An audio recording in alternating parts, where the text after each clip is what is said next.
ದಿವೇತ್ರಯರ ಪಾದಪದ್ಮಗಳಿಗೆ ವಂದಿಸುತ್ತಾ ನೆರೆದ ಎಲ್ಲ ಆಧ್ಯಾತ್ಮ ಬಂಧುಗಳಿಗೆ ಹೃದಯಪೂರ್ವಕ ನಮನಗಳು. ನಮ್ಮ ಈ ವಾರದ ಸತ್ಸಂಗದಲ್ಲಿ ವಚನವೇದದ ನೆಕ್ಸ್ಟ್ ಚಾಪ್ಟರ್ ಆಗಿರ್ತಕ್ಕಂಥ ಗೃಹಸ್ಥ ಭಕ್ತರೊಂದಿಗೆ ಅನ್ನೋದು ಅದು ಯಾಕೋ 2 ವಾರದಿಂದ ಪೆಂಡಿಂಗ್ ಆಗ್ತಾಯಿದೆ. ಈಗ ನಾನು ನಿತ್ಯ ಬೆಳಗ್ಗೆ ಶ್ರೀಮದ್ ವಾಲ್ಮೀಕಿ ರಾಮಾಯಣದ 5 ಪಾಠಗಳನ್ನು ಪಾರಾಯಣ ಮಾಡ್ತಾ ಇದ್ದೀನಿ. ಈಗ ಸುಂದರಕಾಂಡ ನಡೀತಾ ಇದೆ. ಸೊ ಬೆಳಗ್ಗೆ ನಾನು ಸುಂದರಕಾಂಡವನ್ನು ಪಾರಾಯಣ ಮಾಡುವಾಗ ನನಗೆ ಒಂದು ಶ್ಲೋಕ ಗಮನಕ್ಕೆ ಬಂತು, ಭಾವನಾತ್ಮಕವಾಗಿ. ಸೊ ಅದಕ್ಕೆ ನಾನು ಅಂದ್ಕೊಂಡೆ ಇವತ್ತು ರಾಮಾಯಣದ ಬಗ್ಗೆ ಸ್ವಲ್ಪ ಮಾತಾಡೋಣ. ಯಾಕಂದರೆ ನಾನು ಹನುಮಂತ ಮತ್ತು ರಾಮಾಯಣ ಭಾವದಲ್ಲಿದ್ದೆ. ಸೊ ಯಾವ ಭಾವದಲ್ಲಿದ್ದರೆ ಆ ಮಾತುಗಳು ಬರೋದು ಅಂತ. ಸೊ ಮುಂದಿನ ವಾರ ಆ ಒಂದು ಚಾಪ್ಟರ್ನ ವಚನವೇದದ ಮುಂದಿನ ಪಾಠವನ್ನು ಪ್ರಾರಂಭ ಮಾಡೋಣ. ಅದು ಆ ಶ್ಲೋಕ ಬಂದಾಗ ನನಗೆ ಅನಿಸಿತ್ತು ರಾಮಾಯಣದ ಮಹತ್ವ ಏನು ಅಂತ. ಈಗ ನೋಡಿ, ಭಾರತದಲ್ಲಿ ಬೇರೆ ಎಲ್ಲ ದೇವ್ರದ್ದು ದೇವತೆಗಳದೆಲ್ಲ ನಾವು ಮಾಡ್ತೀವಿ ಆರಾಧನೆ. ಆದರೆ ಕಾಶ್ಮೀರದಿಂದ ಕನ್ಯಾಕುಮಾರಿವರೆಗೂ, ಅಸ್ಸಾಂನಿಂದ ಗುಜರಾತ್ವರೆಗೂ ರಾಮನದ ಒಂದೇನು ಚಿತ್ರೀಕರಣ ಇದೆಯಲ್ಲ, ಅದು ಬೇರೆಯೇ ಇದೆ. ರಾಮನ ಆರಾಧನೆ ಒಂದು. ಮತ್ತೆ ಮಹಾಭಾರತ ಕಥೆ ಉಪಕಥೆಗಳಿಂದ ಬೇರೆ ಬೇರೆ ಕಡೆ ಅದು ಹೇಳುವಂಥ ನೀತಿ ಆಗಿರ್ಬೋದು, ಧರ್ಮ ಆಗ್ಬೋದು, ಸ್ವಲ್ಪ ಡೈವರ್ಸಿಫೈಡ್ ಆಗಿದೆ. ಅದರ ರಾಮನ ಕಥೆ ಅಬ್ಸರ್ವ್ ಮಾಡ್ತಾ ಬಂದೆ, ಪಾರಾಯಣ ಮಾಡ್ತಾ ಇದ್ದೆ. ಅದು ಒಂಥರ ಸರಳವಾಗಿ ಮತ್ತು ಮಾನವ ತನ್ನ ನಿತ್ಯ ಜೀವನದಲ್ಲಿ ಎಷ್ಟು ತರಹದ ಜನರಗಳ ಜೊತೆಯಲ್ಲಿ ಸಂಬಂಧ ಹೊಂದುತ್ತಾನೋ ಆ ಸಂಬಂಧಗಳು ಹೇಗಿರಬೇಕು ಅಂತಕ್ಕಂಥದ್ದು ನಾನು ರಾಮಾಯಣದಲ್ಲಿ ಸ್ಪಷ್ಟವಾಗಿ ಕಂಡೆ. ಯಾಕಂದರೆ ಒಬ್ಬ ಮನುಷ್ಯ ಹುಟ್ಟಿದಾಗ ತಂದೆಗೆ ಮಕ್ಕಳಾಗಿರ್ತೀವಿ. ಆಮೇಲೆ ಬೆಳೀತಾ ಬೆಳೀತಾ ವಿದ್ಯಾರ್ಥಿಗಳ ನಾವು ದಶೆಗಳನ್ನು ತಗೊಂಡು ಮಗನಾಗಿ ನಾವು ಹುಟ್ಟಿದ್ದೇವೆ. ಹುಟ್ಟಿದ ಮಗುವಾದ ನಂತರ ನಾವು ಶಾಲೆಗೆ ಹೋಗಿ ವಿದ್ಯಾರ್ಥಿಯಾಗಿ ಶಾಲೆಗೆ ಹೋಗಿ ವಿದ್ಯಾರ್ಥಿಯಾಗಿ ವಿದ್ಯಾಭ್ಯಾಸ ಮುಗಿಸ್ಕೊಂಡ್ಮೇಲೆ ಗೃಹಸ್ಥರಾದ.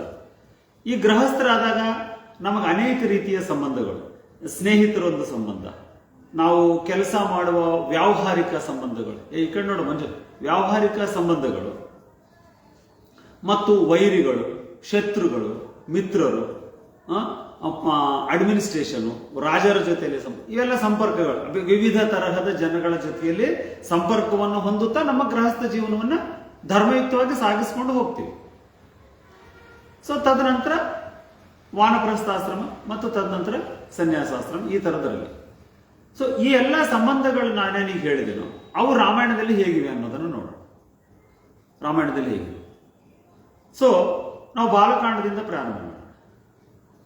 ನಾವು ಬಾಲಕಾಂಡದಿಂದ ಪ್ರಾರಂಭ ಮಾಡಿದಾಗ ಮಗುವಾಗಿದ್ದಾಗ ಶ್ರೀರಾಮಚಂದ್ರ ಹೇಗಿರಬೇಕು, ನಾವು ಮಗನಾಗಿ ನಾವು ಹೇಗಿರ್ಬೇಕು. ಮಗನಾಗಿ ಹೇಗಿರ್ಬೇಕು ಅಂದ್ರೆ ತಂದೆ ಹೇಳಿರ್ತಕ್ಕಂಥದ್ದು, ತಾಯಿ ಹೇಳಿರ್ತಕ್ಕಂಥದ್ದು ಕೇಳೋದು, ಅವರಿಗೆ ತೊಂದರೆಗೆ ಕೊಡದ ಹಾಗೆ ಬೆಳೆಯೋದು, ಮತ್ತು ಗುರುಕುಲಕ್ಕೆ ವಿದ್ಯಾಭ್ಯಾಸಕ್ಕಾಗಿ ಕಳಿಸಿದ ಮೇಲೆ ಗುರುಗಳ ಜೊತೆಯಲ್ಲಿ ವಿನಮ್ರವಾಗಿ ಇದ್ದು ಅವರು ಹೇಳಿರ್ತಕ್ಕಂಥ ಎಲ್ಲ ಜ್ಞಾನವನ್ನು ಅರ್ಜನೆ ಮಾಡೋದು. ಇವೆಲ್ಲವೂ ನಮಗೆ ಬಾಲಕಾಂಡದಲ್ಲಿ ಸಿಗ್ತದೆ. ಬಾಲಕಾಂಡವನ್ನು ಓದಿದ್ರೆ ನಮಗೆ ಅರ್ಥವಾಗುವುದೇನೆಂದ್ರೆ ನಾವು ಗುರುಗಳ ಜೊತೆಯಲ್ಲಿ, ತಂದೆ ತಾಯಿ ಜೊತೆಯಲ್ಲಿ ಹೇಗಿರಬೇಕು. So that is a role model. So ಅಲ್ಲಿಗೆ ಬಾಲಕಾಂಡದ ಅಲ್ಲಿ ಸ್ಪಷ್ಟವಾಗಿದೆ. 90% ಬಾಲಕಾಂಡ ಆದಮೇಲೆ ಶ್ರೀರಾಮಚಂದ್ರನು ಮಿಥಿಲೆಗೆ ಹೋಗ್ತಾನೆ ಸೀತಾ ಕಲ್ಯಾಣಕ್ಕೆ. ಸೊ ಆದ್ಮೇಲೆ ಕಲ್ಯಾಣ ಹೇಗೆ ಮಾಡ್ಕೊಳ್ಬೇಕು, ವಿವಾಹವನ್ನು ಹೇಗೆ ಮಾಡ್ಕೊಳ್ಬೇಕು ಅನ್ನೋದು ಅಲ್ಲಿ ಬರುತ್ತೆ. ಸೊ ಬಾಲಕಾಂಡದಲ್ಲಿ ವಿವಾಹದೊಂದಿಗೆ ಬಾಲಕಾಂಡ ಮುಗಿಯುತ್ತೆ. ಸೊ ಈಗ ವಿಶ್ವಾಮಿತ್ರ ವಸಿಷ್ಠರಿಗೆ ಹತ್ತಿರ ಕಳಿಸಿ ಅಲ್ಲಿ ವಿನಮ್ರವಾಗಿ ಎಲ್ಲಾ ವಿದ್ಯಾಭ್ಯಾಸವನ್ನು ಮುಗಿಸ್ಕೊಂಡಾಗ ನಾವು ಟೀಚರ್ಸ್ನ 2 ತರದ ಟೀಚರ್ಸ್ ಜೊತೆಗೆ ನಾವು ಡೀಲ್ ಮಾಡ್ತೀವಿ. ಒಂದು primary, middle, high school to high school ಒಂದು ಟೀಚರ್ಸ್ ಸೆಕ್ಷನ್, ಆಮೇಲೆ ಕಾಲೇಜ್ ಎಜುಕೇಶನ್. ಸೊ ಇಲ್ಲಿ ಗುರುಗಳ ವ್ಯತ್ಯಾಸ ಏನು? ಪ್ರೈಮರಿ ಎಜುಕೇಶನ್ ಅಲ್ಲಿ ಟೀಚಿಂಗ್ ಜಾಸ್ತಿ ಮಾಡ್ತಾರೆ, ಕೋಚಿಂಗ್ ಅಲ್ಲ. ಅಂದ್ರೆ ಅವ್ರು ನಮಗೆ ಕಲಿಸಲೇಬೇಕು, ನಮ್ಮ ಜೊತೆಲಿ ಇರಬೇಕು. ಈಗ ಬರವಣಿಗೆ ಹ್ಯಾಂಡ್ ರೈಟಿಂಗ್ ಬರ್ತಾ ಇಲ್ಲ ಅಂದ್ರೆ ಅವ್ರು ಬೆರಳು ಕೈ ಹಿಡ್ಕೊಂಡು ಹೀಗೆ ಬರಿಬೇಕು ಅಂತ ನಮ್ಮ ಕೈ ಹಿಡ್ಕೊಂಡು ಸುತ್ತುತ್ತಾರೆ. ಆ ಹೇಳುವಾಗ ಆ ಬಂದಿಲ್ಲ ಅಂದ್ರೆ ಇಲ್ಲ ನಾಲ್ಗೆ ಹೀಗೆ ಹೇಳ್ಬೇಕು, ಇನ್ನ ಹೀಗೆ ಸೌಂಡ್ ಮಾಡಬೇಕು ಅಂತೆಲ್ಲ ಆ ಟೀಚರ್ಸ್ ನಮ್ಮನ್ನ ಕೇರ್ ಮಾಡಿ ನಮ್ಮನ್ನ ಬಹಳ ಏನಂತೀರ ಶ್ರದ್ಧಾಪೂರ್ವಕವಾಗಿ, ಯಾಕಂದ್ರೆ ನಮ್ಗೆ ಅವಾಗ ಏನು ಗೊತ್ತಿರದ ಅವಸ್ಥೆಯಲ್ಲಿ ಇರ್ತೀವಿ, ಪ್ರೈಮರಿ, ಮಿಡಲ್ ಹೈಸ್ಕೂಲ್ ಮತ್ತು ಹೈಸ್ಕೂಲ್. ಸೊ ಅಲ್ಲಿ ನಮ್ಮ ಬಾಂಧವ್ಯ ಬೇರೆ ಇರ್ತದೆ ಟೀಚರ್ಸ್ಗಳು. ಅದು ವಸಿಷ್ಠರಲ್ಲಿ ಆಯ್ತು, ವಸಿಷ್ಠ ಗುರುಕುಲದಲ್ಲಿ. ಸೊ ಅದನ್ನೆಲ್ಲ ಮುಗಿಸ್ಕೊಂಡ್ಮೇಲೆ, ಆ ವಿದ್ಯಾಭ್ಯಾಸ ಮುಗಿದ ಮೇಲೆ ನಾವು 18 ವರ್ಷ ಬಂದ್ಮೇಲೆ ಕಾಲೇಜ್ ಎಜುಕೇಶನ್ಗೆ, ಹೈಯರ್ ಎಜುಕೇಶನ್ಗೆ ಹೋಗ್ತೀವಿ. ಸೊ ಹೈಯರ್ ಎಜುಕೇಶನ್ ಅಲ್ಲಿ ಹೇಗಿರುತ್ತಂದ್ರೆ, ಹೈಯರ್ ಎಜುಕೇಶನ್ ಕೊಡುವಂತಹದ್ದಲ್ಲ, ತಗೊಳ್ಳುವಂತಹದ್ದು. ಈಗ ಸ್ಕೂಲ್ ಹೋದ್ರೆ ಪ್ರೈಮರಿ ಟೀಚರ್ ನಿಮ್ಮನ್ನ ಕ್ವಶನ್ ಮಾಡೋದು ಎಕ್ಸ್ಪೆಕ್ಟ್ ಮಾಡಲ್ಲ, ಅವನೇ ತಿಳ್ಕೊಂಡು ನಿಮಗೆ ಕಲಿಸ್ತಾನೆ. ಈ ಮಗುವಿಗೆ ಏನ್ ಬರಲ್ಲ, ಏನ್ ಕಲಿಸಬೇಕು ಅನ್ನೋದು ಟೀಚರ್ ಜವಾಬ್ದಾರಿ. ನೀವೇನು ಕೇಳೋದೇನು ಬೇಕಾಗಲ್ಲ, ಅವರೇ ಅರ್ಥ ಮಾಡಿಕೊಂಡು ಎಲ್ಲವನ್ನ ಕಲಿಸುವಂತ ಜವಾಬ್ದಾರಿಯನ್ನ ಪ್ರೈಮರಿ ಸ್ಕೂಲ್ ಟೀಚರ್ಸ್ ಹೊತ್ಕೊಂಡಿರ್ತಾರೆ. ಮಿಡಲ್ ಹೈಸ್ಕೂಲ್, ಹೈಸ್ಕೂಲ್ ಹೆಚ್ಚು ಪ್ರೈಮರಿ ಟಿಲ್ 7th. ಯಾಕೆ ಆ ಮಗುಗೆ ಏನಂತ ಏನು ಗೊತ್ತಾಗಲ್ಲ. So teacher has to purposefully ಅವ್ನು ಹಿಡ್ಕೊಂಡು ಏನ್ ಬರ್ತದೆ ಬರಲ್ಲ, ಇವ್ ಏನ್ ಗೊತ್ತು ಏನ್ ಗೊತ್ತಿಲ್ಲ ಅನ್ನೋದು ಇವರೇ ತಿಳ್ಕೊಂಡು ಇವರೇ ಕಲಿಸ್ಬೇಕು. ಆದ್ರೆ ನಾವು ಹೈಯರ್ ಎಜುಕೇಶನ್ಗೆ ಹೋದಾಗ ಆಲ್ರೆಡಿ ನಮಗೆ 18 ವರ್ಷಗಳಾಗಿರ್ತವೆ, 17-18 ವರ್ಷಗಳು. ನಮಗೆ ಈ ಲೌಕಿಕ ಜ್ಞಾನವೂ ಬಂದಿರ್ತದೆ. ಸೊ ಅಲ್ಲಿ ಟೀಚರ್ ಏನು ಹೇಳಲ್ಲ, ನಾವು ಕೇಳಬೇಕು, ಇದು ತಿಳ್ಕೊಳ್ಳಿ. We have to question, we have to acquire the knowledge. It is not the duty of that teacher to give you knowledge. So whatever you want, you can ask and get it.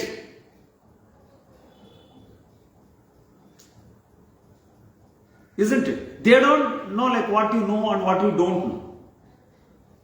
So adu tilkolbeku ನಾವು college ಲೆವೆಲ್ಗೆ ಬಂದ್ಮೇಲೆ. We have to question. We should be eager to know. ಅದನ್ನ ವಿಶ್ವಾಮಿತ್ರರು ಮತ್ತೆ ಶ್ರೀರಾಮಚಂದ್ರನ ಸಂವಾದದಿಂದ. So ತಾಟಕೆಯ ವಧೆಯ ಮಾಡೋದಕ್ಕೆ ಅವರು ಯಜ್ಞ ಮಾಡುವಾಗ ಯಜ್ಞ ರಕ್ಷಣಾರ್ಥವಾಗಿ ಶ್ರೀರಾಮಚಂದ್ರನನ್ನ ಕರೆದುಕೊಂಡು ಹೋಗುವಾಗ ವಿನಮ್ರವಾಗಿ ಅಲ್ಲಿ ಯಾವ ವಿಷಯವೂ ನಾನು ಗಮನಿಸಿದೆ, ಯಾವುದು ವಿದ್ಯೆಯನ್ನ ಎಲ್ಲವನ್ನ ಶ್ರೀರಾಮಚಂದ್ರ ಕೇಳಿದ ಮೇಲೆನೆ ವಿಶ್ವಾಮಿತ್ರರು ರೆಸ್ಪಾಂಡ್ ಮಾಡೋದು. ಇದು ನಾನೆಲ್ಲರೂ ಹೇಳ್ತೀನಿ, ವಿ ಹ್ಯಾವ್ ಟು ಆಸ್ಕ್. ಆ ಕೇಳುವುದು ಹೇಗೆ ಅಂತ ಅಲ್ಲಿ ಬಾಲಕಾಂಡದಲ್ಲಿ ಕಲಿಬೇಕು. ರಾಮಾಯಣದಲ್ಲಿ ಹೇಗೆ ಕುತ್ಕೊಳ್ಬೇಕು, ಅವರ ಕಣ್ಣಲ್ಲಿ ಕಣ್ಣು ಹೇಗಿಡಬೇಕು, ಯಾವ ರೀತಿ ನಾವು ನಮ್ಮ ವಾಕ್ಯಗಳನ್ನು ಪ್ರಾರಂಭ ಮಾಡಬೇಕು, ಇದೆಲ್ಲ ಇದೆ. ಎಷ್ಟು ಕಥೆಗಳನ್ನು ಹೇಳ್ತಾರೆ, ಎಷ್ಟು ವಿದ್ಯೆ, ಬಲ ಅತಿ ಬಲ ವಿದ್ಯೆಗಳನ್ನು ಹೇಳ್ತಾರೆ. ಅವರಲ್ಲಿರೋ ಎಲ್ಲ ಶಸ್ತ್ರಾಸ್ತ್ರಗಳನ್ನು ಧಾರೆ ಎರೆದು ವಿಶ್ವಾಮಿತ್ರರು ಮಹಾರಾಜ ಕೌಶಿಕ, ಆತ ರಾಜ್ಯವನ್ನು ತೊರೆದು ತಪಸ್ಸು ಮಾಡಿ ಋಷಿಯಾಗಿ, ರಾಜರ್ಷಿಯಾಗಿ, ಬ್ರಹ್ಮರ್ಷಿ ಆಗಿರ್ತಕ್ಕಂಥ ಮಹಾನುಭಾವ. ಆಮೇಲೆ ಅಂದಿನ ಕಾಲಕ್ಕಿರುವ ಎಲ್ಲ ಶಸ್ತ್ರಾಸ್ತ್ರಗಳನ್ನ ಬಲ್ಲಂತಹವರು ವಿಶ್ವಾಮಿತ್ರ. ಸೊ ರಾಮನ ಕ್ವಶನ್ಗಳಿಗೆ ಮೆಚ್ಚಿ, ರಾಮನ ಜಿಜ್ಞಾಸೆಗೆ ಮೆಚ್ಚಿ, ರಾಮನ ಆರ್ತಿಗೆ ಮೆಚ್ಚಿ, ರಾಮನ ಗುಣಗಳಿಗೆ ಮೆಚ್ಚಿ, ಅವಾಗ ತನ್ನಲ್ಲಿರುವಂತಹ ಎಲ್ಲ ಅಸ್ತ್ರಗಳನ್ನ ವಿಶ್ವಾಮಿತ್ರರು ಶ್ರೀರಾಮಚಂದ್ರನಿಗೆ ಧಾರೆ. ಅವರ ಪಯಣ ಅಯೋಧ್ಯೆಯಲ್ಲಿ ಪ್ರಾರಂಭವಾಯಿತು. ಪ್ರಾರಂಭವಾಗಿ ಯಜ್ಞ ಸ್ಥಳಕ್ಕೆ ಹೋದರು, ತಾಟಕೆಯನ್ನು ವಧೆ ಮಾಡಿದ್ರು. ಅಲ್ಲಿಂದ ಮಿಥಿಲಾ ನಗರಕ್ಕೆ ಹೋದರು, ಸ್ವಯಂವರಕ್ಕೆ. ಸೊ ಈ ಸಮಯದಲ್ಲಿ ಶ್ರೀರಾಮಚಂದ್ರನು ವಿನಮ್ರವಾಗಿ ಒಂದು ಪ್ರಶ್ನೆ ಕೇಳೋರು. ಈಗ ಅಹಲ್ಯದ ಆಶ್ರಮಕ್ಕೆ ಹೋದರು. ಅವ್ರು ಕೇಳ್ತಾರೆ, ಇಲ್ಲೆಲ್ಲ ಚೆನ್ನಾಗಿದೆ, ಆದ್ರೆ ಯಾಕೆ ನಿರ್ಜನವಾಗಿದೆ ಗುರುಗಳೇ? ಈ ತರ ಕೇಳಿದಾಗ ಅವರು ಅಹಲ್ಯ ಕಥೆಯನ್ನ ವಿಶ್ವಾಮಿತ್ರರು ಶ್ರೀರಾಮಚಂದ್ರನ್ ಹೇಳ್ತಾರೆ. ಗಂಗಾವತರಣ ಕಥೆಯನ್ನು ಹೇಳ್ತಾರೆ, ತನ್ನ ಜೀವನ ವೃತ್ತಾಂತವನ್ನು ಹೇಳ್ತಾರೆ. ಸೊ ಇವೆಲ್ಲ ಹೇಳ್ತಾ ಹೇಳ್ತಾ ಹೇಳ್ತಾ ಈ ಪ್ರಯಾಣದಲ್ಲಿ ಆಮೇಲೆ ಇನ್ನೊಂದು ಗಮನಿಸಬೇಕಾಗಿದ್ದ ವಿಷಯ ಏನಂದ್ರೆ, ಇಡೀ ರಾಮಾಯಣದಲ್ಲಿ ಈ ಕಥೆಗಳು ಹೇಳುವಾಗ ಸಾಯಂಕಾಲ ಆಗ್ತದೆ. ಆ ಸಾಯಂಕಾಲ ಆದ್ರೆ ಆ ಕಥೆಯನ್ನ, ಆ ಸಂವಾದವನ್ನ ಅಲ್ಲಿಗೆ ನಿಲ್ಲಿಸಿ ಸಂಧ್ಯಾ ವಂದನೆ ಹೋಗ್ತಾರೆ. ಇದು ಬಹಳ ಕಡೆ ಉಲ್ಲೇಖ ಬಂದಿದೆ. ರಾಮಾಯಣವನ್ನ ಅಷ್ಟು ಸರಳವಾಗಿ ತಕೊಳ್ಬೇಕು. ಸಮಸ್ಯೆ ಏನ್ ಬಂದಿದೆ ಈಗ ಅವರು ಬ್ಯುಸಿ ಅಲ್ಲ ಸರ್. ಈಗ ವಿಶ್ವಾಮಿತ್ರರು ಬ್ಯುಸಿ, ರಾಮ ಇಷ್ಟು ಬ್ಯುಸಿ ಆದ್ರೆ ಎಷ್ಟೇ ಕೆಲಸ ಕಾರ್ಯಗಳ ನಡುವೆ ಇರ್ತಿದ್ರು ಅವರು. ಆದ್ರೂ ಅವಾಗ ವಿಶ್ವಾಮಿತ್ರರು ಹೇಳ್ತಿದ್ರು, ಸಂಧ್ಯಾ ಆಗಿದೆ, ಈಗ ಸಂಧ್ಯಾ ಪೂಜೆಗೆ ಸಮಯ. ಇದು ನಾವು ಮಾಡ್ಬೋದು. ಈಗ ಮನೇಲಿ ಏನಾದ್ರೂ ಕೆಲಸ ಇದ್ರೆ ಒಂದ್ ಸ್ವಲ್ಪ ಹೊತ್ತು ಮತ್ತೆ ಕೈಕಾಲು ಮುಖ ತಗೊಂಡು ಒಂದು 5 ನಿಮಿಷ ಸ್ನಾನ ಮಾಡ್ಕೊಂಡು ಮತ್ತೆ ದೀಪ ಹಚ್ಚಿ ಮತ್ತೆ ಆ ಕೆಲಸ ಪ್ರಾರಂಭ ಮಾಡ್ಬೋದು ನಾವು. ಅದು ಹಾಗೆ ಮಾಡಿದ್ದಾರೆ ಶ್ರೀರಾಮಚಂದ್ರ. ಈಗ ನಮ್ಗೆ ಏನೋ ಸಂವಾದ ನಡೀತಾ ಇದೆ, ಸೂರ್ಯ ಅಂತೂ ನಿಲ್ವಲ್ಲ ಸರ್. ಈಗ ನಾವೇನೋ ಮಾತಾಡ್ತಿದ್ವಿ ಅಂತ ಸೂರ್ಯ ಅಲ್ಲೇ ನಿಂತ್ಕೊಳ್ತಾರ ಅವರು, ಸೂರ್ಯಾಸ್ತ ಹಾಗೆ ಆಗ್ತದೆ. ಸಂಧ್ಯಾ ಪೂಜೆ ಮಾಡೋದು ಸೂರ್ಯಾಸ್ತದ ಸಮಯದಲ್ಲಿ. ಸೊ ಸೂರ್ಯ ಅಸ್ತಮಿಸ್ತಾ ಇದೆ, ಅವ್ರು ಹೇಳ್ತಾರೆ ಸೂರ್ಯ ಅಸ್ತಮಿಸ್ತಾ ಇದೆ, ಸಂಧ್ಯಾ ಪೂಜೆಗೆ ಹೋಗೋಣ. ಇದ್ರ ಮತ್ತೆ ಅವನ್ನೆಲ್ಲ ಮಾಡ್ಕೊಂಡು ಅದನ್ನೆಲ್ಲ ಮಾಡ್ಕೊಂಡು ಮತ್ತೆ ಮುಂದುವರ್ಸೋದು, ಇದು ಅಭ್ಯಾಸ ಮಾಡ್ಬೇಕು ನಾವು. ಸೊ ನಾನು ಬೆಳಗ್ಗೆ ಸೂರ್ಯಕಾಂತ್ ಅವ್ರ ಜೊತೆಲಿ ಮಾತಾಡ್ತಾ ಇದ್ದೆ. ನಮ್ಮವ್ರಿಗೆ ಸಮಸ್ಯೆ ಏನ್ ಬಂದಿದೆ ಅಂದ್ರೆ, ಈಗ ಎಲ್ಲರೂ ಆಶ್ರಮ ಅಂದ್ರೆ ಬೇರೆ ಅಂತ ತಿಳ್ಕೊಂಡರು. ಬ್ರಹ್ಮಚರ್ಯ ಆಶ್ರಮ ಅಂತ ಹೇಳಿದವ, ಗೃಹಸ್ಥ ಆಶ್ರಮ ಅಂತ ಹೇಳಿದವ. ನಮ್ಮದ್ರಲ್ಲಿ 4 ಆಶ್ರಮಗಳ 4 ಜೀವನದ ಅವಸ್ಥೆಗಳಲ್ಲಿ ನಾವೇನ್ ಹೇಳಿದ್ವಿ? ಬ್ರಹ್ಮಚರ್ಯ ಆಶ್ರಮ ಅಂದ್ವಿ, ಗೃಹಸ್ಥ ಆಶ್ರಮ ಅಂದ್ವಿ, ವಾನಪ್ರಸ್ಥ ಆಶ್ರಮ ಅಂದ್ವಿ, ಸನ್ಯಾಸ ಆಶ್ರಮ ಅಂತ ಹೇಳಿ, ಹೌದಲ್ರಿ? ಈಗ ಅಂದ್ಮೇಲೆ ನಮ್ ಜನ ಏನ್ ತಿಳ್ಕೊಂಡ್ರೆ ಇದು ಆಶ್ರಮ ಅಂದ್ಕೊಳ್ತಾರೆ. ಫಸ್ಟ್ ಅವ್ರ ಮನೆ ಆಶ್ರಮ ಅಂತ ಭಾವಿಸ್ಕೊಂಡಾಗ ಈ ಆಶ್ರಮಕ್ಕೆ ಬಂದ್ರೆ ಉದ್ಧಾರ ಅಂತ ನಾನು ಹೇಳಿದೆ. ಈಗ ನಿಮ್ಮ ಮನೆ ಆಶ್ರಮ ಅಂತ ನಿಮಗೆ ಭಾವನೆ ಇಲ್ಲ, ಗೃಹಸ್ಥ ಆಶ್ರಮ ಅನ್ನುವಂತ ಭಾವನೆ ನಮಗಿದ್ರೆ ಅದನ್ನ ಅಚ್ಚುಕಟ್ಟಾಗಿ ನೀವು ಆಶ್ರಮದವನ್ನ ನಿರ್ವಹಿಸ್ತಾ ಇದ್ರೆ ಮನೆಯಲ್ಲಿ, ಆವಾಗ ನೀವು ರಾಮಕೃಷ್ಣ ಆಶ್ರಮಕ್ಕೆ ಬಂದ್ರೆ ಬೆನಿಫಿಟ್ ಇದೆ. ನೀವು ನಿಮ್ಮ ಮನೆಯನ್ನು ಆಶ್ರಮ ಮಾಡೋದು, ಈಗ ನಾವು ಆರತಿ ಮಾಡ್ತೀವಿ. ಈಗ ಇಷ್ಟು ದೊಡ್ಡ ಯಾದಗಿರಿಯಲ್ಲಿ ಎಲ್ಲರೂ ನೋಡಿ, ಇನ್ನು ಯಾದಗಿರಿ ಅಂದ್ರೆ ಚಿಕ್ಕದು, ಏನೋ ಒಂದು 4 ಕಿಲೋಮೀಟರ್ ರೇಡಿಯಸ್, 3-4 ಕಿಲೋಮೀಟರ್. ಈಗ ಅದೇ ಬೆಂಗಳೂರು ಅಂದ್ರೆ ಟ್ರಾಫಿಕ್ ಅಲ್ಲಿ ಇಲ್ಲಿ ಆಶ್ರಮಕ್ಕೆ ಬರಕ್ಕೆ 1 ತಾಸು ಬೇಕು, ಬುಲ್ ಟೆಂಪಲ್ ರೋಡ್. ನಾನೇನ್ ಹೇಳ್ತೀನಿ, 6 ಗಂಟೆಗೆ ನಿಮ್ಮ ಮನೆಯಲ್ಲಿ ಶ್ರೀರಾಮಕೃಷ್ಣರ ಫೋಟೋ ಇಟ್ಟು ನೀವು ಮಂಗಳಾರತಿಯನ್ನು ಮಾಡಿದ್ರೆ ಗೃಹಸ್ಥ ಆಶ್ರಮ. ಆಶ್ರಮ ಅಲ್ಲ, ನಿಮ್ಮನೇನ ಆಶ್ರಮ ಅಂತ ಹೇಳಿದ್ರೆ ನಿಮ್ಮ ಮನೆಯಲ್ಲೂ ಆರತಿ ಮಾಡ್ಕೊಳ್ಳೇಬೇಕು. ಅದು ರಾಮ ಕಲಿಸೋ ಪಾಠ. ಸಂಧ್ಯಾ ಸಮಯದಲ್ಲಿ ದೀಪವನ್ನ ಹಚ್ಚಿ ಅವರವರ ಸಂಸ್ಕಾರಕ್ಕೆ, ಈ ಬ್ರಾಹ್ಮಣಿಸಿದ್ರೆ ಅವ್ರದ್ದು ಅದು. ಆಮೇಲೆ ಇನ್ನೊಂದು, ಪ್ರತಿಯೊಬ್ಬರಿಗೂ ತಮ್ಮದೇ ಆದಂತ ಒಂದು ವಿಧಿವಿಧಾನಗಳನ್ನು ಹೇಳ್ಕೊಟ್ಟಿದ್ದಾರೆ. ಆಮೇಲೆ ನಮಗೆ ಈ ಉಪನಯನ ಆಗಲಿಲ್ಲ ಅವೆಲ್ಲ ಅಂದ್ರೆ ಏನಿಲ್ಲ, ನಿಮ್ಮ ಇಷ್ಟ ದೇವತೆಯನ್ನ ರಾಮನ ಮಂತ್ರವೋ ಕೃಷ್ಣನ ಮಂತ್ರವೋ, ನೀವು ಹನುಮಂತನನ್ನ ಆರಾಧನೆ ಮಾಡಿದ್ರೆ ಹನುಮಂತನಿಗೆ ದೀಪ ಹಚ್ಚೋದು, ಹನುಮಂತನ ಒಂದು ಹನುಮಾನ್ ಚಾಲಿಸ ಹೇಳ್ಬಿಡೋದು ಅಷ್ಟೇ. ಅದೆಷ್ಟೊತ್ತಾಗುತ್ತೆ ಹೇಳಿ? 10 ನಿಮಿಷ, ಬಹಳ ಅಂದ್ರೆ 15 ನಿಮಿಷ. ಸೊ ಇದು ನಾನು ರಾಮಾಯಣದಲ್ಲಿ ಕಲಿತೆ. ಇಡೀ ಅರಣ್ಯಕಾಂಡದಲ್ಲೂ ಬರುತ್ತೆ ಸರ್. ಅರಣ್ಯಕಾಂಡದಲ್ಲಿ ಹೋಗ್ತಾ ಇದ್ರೆ ಸಂಜೆ ಆಯ್ತು ಅಂದ್ರೆ ಸಂಧ್ಯಾ ವಂದನೆ ಮಾಡೋದು, ಇಡೀ ರಾಮಾಯಣದಲ್ಲಿ ಬರುತ್ತೆ, ಬಹಳ ಕಡೆ ಉಲ್ಲೇಖ ಬರುತ್ತೆ. ಹೀಗೆ ಅವರು ವಿಶ್ವಾಮಿತ್ರರು ಮತ್ತು ಶ್ರೀರಾಮಚಂದ್ರರು ಸಂವಾದ ಮಾಡ್ತಾ ಇವ್ರು ಕ್ವಶನ್ ಕೇಳೋದು, ಅವ್ರು ಹೇಳೋದು. ಸೊ ಯಾವ ವಿದ್ಯೆಯನ್ನು ವಸಿಷ್ಠರಿಂದ ಪಡ್ಕೊಂಡ್ರು. ಆಮೇಲೆ ಯೋಗ ವಾಸಿಷ್ಠ ಅಂತ ಇನ್ನೊಂದಿದೆ ಸರ್. ವಿಶ್ವಾಮಿತ್ರರು ವಸಿಷ್ಠ ಮಹರ್ಷಿಗಳು ಶ್ರೀರಾಮನಿಗೆ ಉಪದೇಶಿಸಿದ್ದು, ಅದು 30,000 ಶ್ಲೋಕಗಳು, 8 ಸಂಪುಟಗಳಲ್ಲಿ ಬರ್ತಿದ್ರು. ರಾಮಾಯಣಕ್ಕಿಂತ ದೊಡ್ಡದು. ರಾಮಾಯಣಕ್ಕಿಂತ ವಸಿಷ್ಠರು ವಿಶ್ವಾಮಿತ್ರರು ರಾಮನಿಗೆ ಉಪದೇಶ ಮಾಡಿದ ಉಪದೇಶವೇ ದೊಡ್ಡದು. ಅದು ಪಾಪ್ಯುಲರ್ ಇಲ್ಲ, ಯಾಕಂದ್ರೆ ಅದು ವೇದಾಂತ ತತ್ವವನ್ನು ಹೇಳಿ ಆಧ್ಯಾತ್ಮದಲ್ಲಿ ರಾಮ ಒಂದ್ಸಲ ಬೇಜಾರಾಗ್ಬಿಟ್ಟಿರ್ತದೆ. ಅವರು ಒಂದು ಈ ವಿರಕ್ತ ಭಾವನದಲ್ಲಿದ್ದಾಗ ಮತ್ತೆ ಅವರ ಲೌಕಿಕ ತರೋದಕ್ಕೆ ವಸಿಷ್ಠರು ಹೆಂಗೆ ಈ ನಮ್ಮ ಮಹಾಭಾರತದಲ್ಲಿ 700 ಶ್ಲೋಕಗಳ ಭಗವದ್ಗೀತೆ ಬರುತ್ತೋ, ಶ್ರೀಮದ್ ರಾಮಾಯಣದಲ್ಲಿ ಯೋಗ ವಾಸಿಷ್ಠ ಅಂತ ಬರ್ತದೆ. ಅದು ಕೆಲವರು ಹೇಳ್ತಾರೆ ಯೋಗ ವಾಸಿಷ್ಠ ರಾಮಾಯಣ, ವಸಿಷ್ಠ ರಾಮಾಯಣ ಅಂತಲೂ ಕರೀತಾರೆ. ಅದಕ್ಕೆ ಅಲ್ಲಿ ಏನೂ ಇರಲ್ಲ, ಕೇವಲ ವಸಿಷ್ಠ ಮಹರ್ಷಿಗಳು ವಿಶ್ವಾಮಿತ್ರರು ಶ್ರೀರಾಮಚಂದ್ರನಿಗೆ ಉಪದೇಶ ಮಾಡಿರ್ತಕ್ಕಂಥ ಉಪದೇಶ ಅಮೃತದ ಇದೆ ಅದು ಆ ಭಾಗ. ಅದನ್ನು ಬಹಳ ಪಾಪ್ಯುಲರ್, ಅಂದ್ರೆ ಅದನ್ನು ಓದೋದಕ್ಕೆ ಸ್ವಲ್ಪ ಜಿಜ್ಞಾಸೆ ಇರಬೇಕು. ಅಲ್ಲಿ ಬರುವಂತ ತೆಲುಗುನಲ್ಲಿ ಒಳ್ಳೊಳ್ಳೆ ಅದು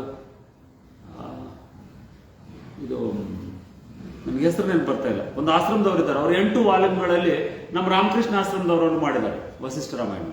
ಸೊ ಹಾಗೆ ಉಪದೇಶಗಳನ್ನು ಪಡ್ಕೊಳ್ತಾ ಸ್ವಯಂವರಕ್ಕೆ ಹೋದಾಗ ಇಲ್ಲಿ ಮದುವೆ ಹೇಗೆ ಮಾಡ್ಕೊಳ್ಬೇಕು ಅದು ಕಲಿಸಿಕೊಡುತ್ತೆ ರಾಮಾಯಣ. ಬಾಲಕಾಂಡದ ಕೊನೆಯಲ್ಲಿ ಶ್ರೀರಾಮಚಂದ್ರನ ವಿವಾಹ ಕಲ್ಯಾಣ, ಸೀತಾ ಕಲ್ಯಾಣದಲ್ಲಿ ಇವರು ಬಿಲ್ಲನ್ನ ಮುರಿದಾಗ ಜನಕ ಮಹಾರಾಜನ ಆತನ ಒಂದು ಮಾತಿನ ಪ್ರಕಾರ ಯಾರು ಈ ಬಿಲ್ಲನ್ನು ಎತ್ತುತ್ತಾರೋ ಅವರಿಗೆ ನಾನು ಸೀತಾಮಾತೆಯನ್ನು ಕೊಡ್ತೀನಿ ಅನ್ನುವಂತಹ ವಾಗ್ದಾನವನ್ನು ಅವರು ಮಾಡಿದ್ರು. ಅವರ ವಾಗ್ದಾನದ ಅನುಸಾರವಾಗಿ ಈಗ ಶ್ರೀರಾಮಚಂದ್ರನಿಗೆ ಸೀತಾಮಾತೆಯನ್ನು ಕೊಟ್ಟು ವಿವಾಹ ಮಾಡಿದ್ರು. ಅವಾಗ ಶ್ರೀರಾಮಚಂದ್ರ ಏನ್ ಹೇಳ್ತಾರೆ, ಅಯೋಧ್ಯೆಗೆ ಸೊಸೆ ಯಾರು ಅವ್ರು ಹೇಳೋ ಪದ ನೋಡಿ, ರಾಮನ ಪತ್ನಿ ಅಲ್ಲ ಅವಳು ಸೀತೆ, ಅವಳು ಅಯೋಧ್ಯೆಯ ಸೊಸೆ, ದಶರಥರ ಸೊಸೆ ಅಂತ ಸಂಬೋಧನೆ ಮಾಡ್ತಾನೆ. ರಾಮನ ಪತ್ನಿ ಅಲ್ಲ ಸೀತೆ. ಬಹಳ ಕಡೆ ಸೀತಾಮಾತೆಯು ಅಲ್ಲಿಂದ ಪ್ರಾರಂಭ ಮಾಡ್ತಾಳೆ, ದಶರಥನ ಸೊಸೆಯಾದ ನಾನು ರಾಮ ಪತ್ನಿ ಅಂತ ಹೇಳ್ತಾರೆ. ಹೇಳೋದ್ರಲ್ಲಿ ಸೀರಿಯಲ್ ಆಗಿ ಇಂಟ್ರೊಡ್ಯೂಸ್ ಮಾಡ್ಕೊಳ್ಬೇಕಾಗ ಮುಂದಿನ ರಾಮಾಯಣದ ಭಾಗಗಳಲ್ಲಿ ಎಲ್ಲೆಲ್ಲಿ ಸೀತಾಮಾತೆ ಬೇರೆಯವರಿಗೆ ತಾನು ಯಾರು ಅಂತ ಹೇಳ್ಕೊಳ್ಳುವ ಸಂದರ್ಭದಲ್ಲಿ ನಾನು ರಾಮನ ಪತ್ನಿ ಅಂತ ಹೇಳೋದಿಲ್ಲ, ನಾನು ಸೀತೆ ಅಂತ ಹೇಳೋದಿಲ್ಲ. ಅವ್ರು ಹೇಳೋದು ನಾನು ದಶರಥನ ಸೊಸೆ ಆದ್ಮೇಲೆ ಜನಕನ ಸುತಿಯಾಗಿ ಆಮೇಲೆ ರಾಮನ ಪತ್ನಿ. ಇದು ಆರ್ಡರ್. ಜನಕ ಸುತೆ ಅಂತ ಹೇಳಲ್ಲ, ನಾನು ಜನಕನ ಮಗಳು ಅಲ್ಲ, ದಶರಥನ ಸೊಸೆ ಫಸ್ಟ್ ಹೇಳಿ, ಆಮೇಲೆ ಜನಕನ ಮಗಳು ಅಂತ ಹೇಳಿ ಅವರಿಬ್ಬರ ತಂದೆಗಳನ್ನ ಪರಿಚಯ ಮಾಡಿದ್ಮೇಲೆ ಆವಾಗ ನಾನು ರಾಮನ ಪತ್ನಿ ಸೀತೆ ಅಂತ ಈ ರೀತಿಯಲ್ಲಿ ಹೇಳ್ಕೊತ ಹೋಗ್ತಾಳೆ. ಸೊ ಆಗ ಶ್ರೀರಾಮಚಂದ್ರ ಹೇಳ್ತಾನೆ, ಇದು ನಿರ್ಣಯ ಮಾಡ್ತಕ್ಕಂಥವ್ರು ನಾವಲ್ಲ, ಇದನ್ನ ನಿರ್ಣಯ ಮಾಡ್ತಕ್ಕಂಥವ್ರು ದಶರಥ ಮಹಾರಾಜರು. ಅಂದಮೇಲೆ ಅವಾಗ ಜನಕ ಮಹಾರಾಜರು ದೂತರನ್ನ ಕಳಿಸ್ತಾರೆ, ಈ ರೀತಿ ನನ್ನ ಮಗಳನ್ನ ನಿಮ್ಮ ಮಗನಿಗೆ ಕೊಟ್ಟಿವ. ಅವ್ರು ತುಂಬಾ ಸಂತೋಷ ಪಡ್ತಾರೆ. ನಿಮ್ಮಂತ ಮಹಾರಾಜರು, ಅವ್ರು ರಾಜರ್ಷಿಗಳು ಜನಕ ಮಹಾರಾಜರು, ಇವು ಮಿಥಿಲಾನಗರ ಜೊತೆಗೆ ನಮ್ಮ ಸಂಬಂಧ ಬಹಳ ಆನಂದದಾಯಕವಾಗಿರ್ತಕ್ಕಂಥ ವಿಷಯ ಅಂತ ಭಾವಿಸ್ಕೊಂಡು ಅವ ದಶರಥ ಮಹಾರಾಜರೆಲ್ಲ ಬರ್ತಾರೆ. ಬಂದಾಗ ಒಂದು ಘಟನೆ ನಡೆಯುತ್ತೆ. ಇವರು ದಶರಥ ಮಹಾರಾಜನವ್ರು ವೆಯ್ಟ್ ಮಾಡ್ತಿರ್ತಾರೆ. ಜನಕ ಮಹಾರಾಜರು ಬಂದು, ಅಯ್ಯೋ ನೀವು ವೆಯ್ಟ್ ಮಾಡ್ತಾ ಇದ್ದೀರಲ್ಲ, ನಮ್ಮ ಸಲುವಾಗಿ ಬರ್ಬೋದಾಗಿತ್ತಲ್ಲ ಒಳಗಡೆ ಅಂದ್ರೆ, ಅವ್ರು ಹೇಳ್ತಾರೆ, ನಾವು ಯಾಚಿಸ್ಲಿಕ್ಕೆ ಬಂದಿದ್ದೀವಿ, ನಾವು ದಾನವನ್ನ ಪಡೀಲಿಕ್ಕೆ ಬಂದಿದ್ದೀವಿ. ಕನ್ಯಾದಾನ, ಕನ್ಯಾದಾನದಲ್ಲಿ ಏನಾಗ್ತದೆ, ದಾತೃ ಹೆಣ್ಮಗಳ ಮದುಮಗಳ ತಂದೆ ದಾತೃ ಅಂದ್ರೆ ಕೊಡುವವರು, ಯಾಚಕ ಯಾರು, ಪಡ್ಕೊಳ್ಳೋರು ಯಾರು? ಮದುಮಗ ತಗೊಳ್ತಾ ಇದ್ದಾನೆ ಅಂದ್ರೆ ಅವರು, ಈಗ ನಾವು ನಮ್ಗೆ ಕೊಡುವವರು ಓನರು, ಹೌದಲ್ಲ? ನಾವು ಕೊಡುವವ್ರ ಕೈ ಮೇಲಿರ್ತದೆ, ತಗೊಳ್ಳೋರ ಕೈ ಕೆಳಗಿರ್ತದೆ.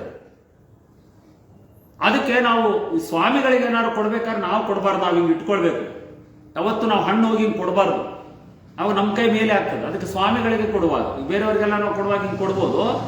ಶಾಸ್ತ್ರ ಏನ್ ಹೇಳ್ತಂದ್ರೆ, ನಾವು ಹಣ್ಣುಗಳನ್ನ ಸ್ವಾಮಿಗಳಿಗೆ ಕೊಡಬೇಕು ಅಂತಂದ್ರೆ ನಾವು ಹೋಗಿ ಹಿಂಗೆ ಕೊಡಬಾರ್ದು. ಯಾಕಂದ್ರೆ ನಾವ್ ಹಿಂಗೆ ಕೊಟ್ಟರೆ ಅವ್ರು ಕೆಳಗೆ, ನಾವ್ ಹಿಂಗೆ ಕೊಟ್ಟರೆ ಅವ್ರು ತಗೊಳ್ಳು, ಅವ್ರ ಕೈ ಕೆಳಗಿದ್ರೆ ಮಾತ್ರ ಹೋಗುತ್ತೆ ನಾವು ಕೊಟ್ಟಿರ್ತಕ್ಕಂಥ ದಕ್ಷಿಣ.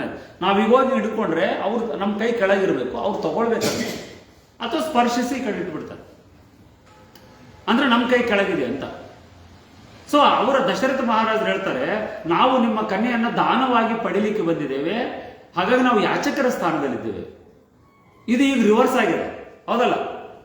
ಈಗ ರಿವರ್ಸ್ ಹೆಂಗಂದ್ರೆ ಮದುಮಕ್ಕಳದ ಮೇಲೆ ಎಲ್ಲ ಗ್ರೇಟ್, ಹೆಣ್ಮಕ್ಳವ್ರ ಕಡಿಮೆ ಅನ್ನೋ ಭಾವನದಲ್ಲಿ ಈಗ ಮದುವೆಗಳು. ಅವಾಗ ಹಂಗಂದಿಲ್ಲ, ಹೌದಾ? ಬರ್ಲಿ, ಒಳ್ಳೇದು. ಅವಾಗ ಹೇಳ್ತಾರೆ ಇಲ್ಲ ಅಂತ ಅವ್ರು ಹೇಳ್ತಾರೆ. ಅವ್ರು ಜನಕ ಮಹಾರಾಜ್ ಹೇಳ್ತಾರೆ, ಹಾಗೇನು ಭಾವಿಸ್ಕೊಳ್ಬೇಡಿ, ಈ ರಾಜ್ಯವು ನಿಮ್ಮದೇ. ಅವ್ರದೆಷ್ಟು ಉದಾಹರಣೆ, ಅವ್ರು ಹೇಳ್ತಾರೆ ಇದು ರಾಜ್ಯವು ನಿಮ್ಮದೇ ಅಂತ ಹೇಳಿದ ಮೇಲೆ ಇತ್ತ ವಸಿಷ್ಠರು ಶ್ರೀರಾಮನ ವಂಶವನ್ನ, ಅತ್ತ ಜನಕ ಮಹಾರಾಜರ ವಂಶವನ್ನ, ಅಹಲ್ಯಾಮನ ಮಗನಾಗಿರ್ತಕ್ಕಂಥ ಶತಾನಂದರು, ಅವರು ಗುರುಗಳು, ಪುರೋಹಿತರು, ಮಿಥಿಲಾನಗರದ ಪುರೋಹಿತರು, ಅಹಲ್ಯೆಯ ಮಗ ಶತಾನಂದ ಸ್ವಾಮಿಗಳು, ಅವರು ಜನಕ ಮಹಾರಾಜನ ಪುರೋಹಿತರು. ಜನಕ ಮಹಾರಾಜನ ಪುರೋಹಿತರಾಗಿರ್ತಕ್ಕಂಥ ಶತಾನಂದರು ಈ ಕಡೆ, ಆಮೇಲೆ ಆ ಕಡೆ ಕುಲಗುರುಗಳಾಗಿರ್ತಕ್ಕಂಥ ವಸಿಷ್ಠರು ರಾಮನ ವಂಶಾವಳಿಯನ್ನು ಹೇಳ್ತಾರೆ. ಶತಾನಂದರು ಜನಕ ಮಹಾರಾಜನ ವಂಶಾವಳಿ, ಇದು ಮದುವೆ ಮಾಡುವಂತಹ ಪದ್ಧತಿ. ಹೀಗೆ ಮದುವೆ ಮಾಡಿ ಆಮೇಲೆ ಲಕ್ಷ್ಮಣನಿಗೆ ಭರತ ಶತ್ರುಘ್ನ ಎಲ್ಲ ಮದುವೆ ಮಾಡಿಕೊಂಡು ಅಯೋಧ್ಯೆಗೆ ಬರುವಂತಹ ಒಂದು ಸಂದರ್ಭಕ್ಕೆ ಅಲ್ಲಿ ಅಯೋಧ್ಯೆ ಕಾಂಡ ಮುಗಿಯಿತು. ಸೊ ವಿವಾಹವನ್ನು ಹೇಗೆ ಮಾಡ್ಕೊಳ್ಬೇಕು ಅನ್ನೋ ಎಲ್ಲ, ಶಾಲೆ ಹೇಗೆ ಹೋಗ್ಬೇಕು, ಟೀಚರ್ ಜೊತೆಲಿ ಹೇಗಿರ್ಬೇಕು, ನಾವು ವಿವಾಹವನ್ನು ಹೇಗೆ ಮಾಡಬೇಕು, ಇವೆಲ್ಲ ಘಟನೆಗಳನ್ನ ಬಾಲಕಾಂಡದಲ್ಲಿ ನಾವು ಕಾಣ್ತೀವಿ. ಬಾಲಕಾಂಡವನ್ನ ಮುಗಿಸ್ಕೊಂಡು ಬಂದ್ಮೇಲೆ ಅಯೋಧ್ಯ ಕಾಂಡ ಮತ್ತು ಯುದ್ಧಕಾಂಡ ಎರಡು ದೊಡ್ಡ ಕಾಂಡಗಳು.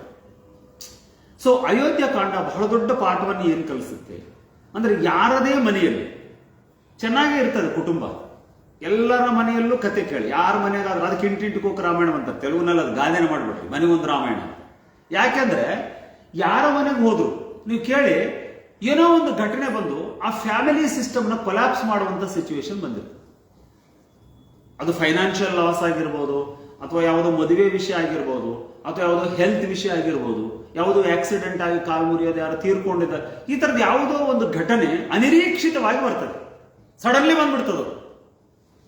ಅದು ಬಂದು ಚೆನ್ನಾಗಿ ನಡೀತಕ್ಕಂಥ ಈ ಕುಟುಂಬವನ್ನ ಬುಡ ಸಹಿತ ಶೇಕ್ ಮಾಡಿಬಿಡ್ತದೆ, ಎಲ್ಲರನ್ನ ಟೆಸ್ಟಿಂಗ್ ಪೀರಿಯಡ್ ಅದು.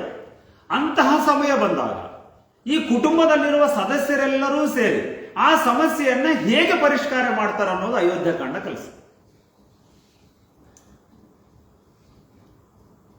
ಬಹಳ ಅಯೋಧ್ಯ ಕಾಂಡವನ್ನ ಓದುವಾಗ ಒಂದು ಆತ್ಮಾವಲೋಕನೆ ಮಾಡಿಕೊಂಡು ನಮಗೆ ಬಂದಿರುವ ಸಮಸ್ಯೆಗಳು ಮನೆಯಲ್ಲಿ ಬಂದಾಗ ಆ ಸಮಸ್ಯೆ ಮತ್ತೆ ನಮ್ಮ ಮನೆಯ ಸದಸ್ಯರಿಂದಲೇ ಬಂದಿರ್ತದೆ. ಇಲ್ಲಿನೂ ಅಷ್ಟೇ ಆಯ್ತು, ಕೈಕೆಯ ಮನೆಯ ಸದಸ್ಯರಿಂದಲೇ ಮನೆಗೆ ಸಮಸ್ಯೆ ಬರ್ತದೆ. ಎರಡೂ ಕಥೆಗಳಲ್ಲಿ ಮನೆಯ ಸದಸ್ಯರಿಂದನೇ ಸಮಸ್ಯೆ ಬಂದಿದೆ. ಮಹಾಭಾರತದಲ್ಲೂ ಅಷ್ಟೇ, ಬೇರೆ ಹೊರಗಡೆಯಿಂದ ಸಮಸ್ಯೆ ಇಲ್ಲ. ಸೊ ಈ ಸದಸ್ಯರೊಳಗಡೆ ಸಮಸ್ಯೆ ಬಂದಾಗ ಈ ಮಿಕ್ಕಿದ ಸದಸ್ಯರು ಇರ್ತಾರೆ.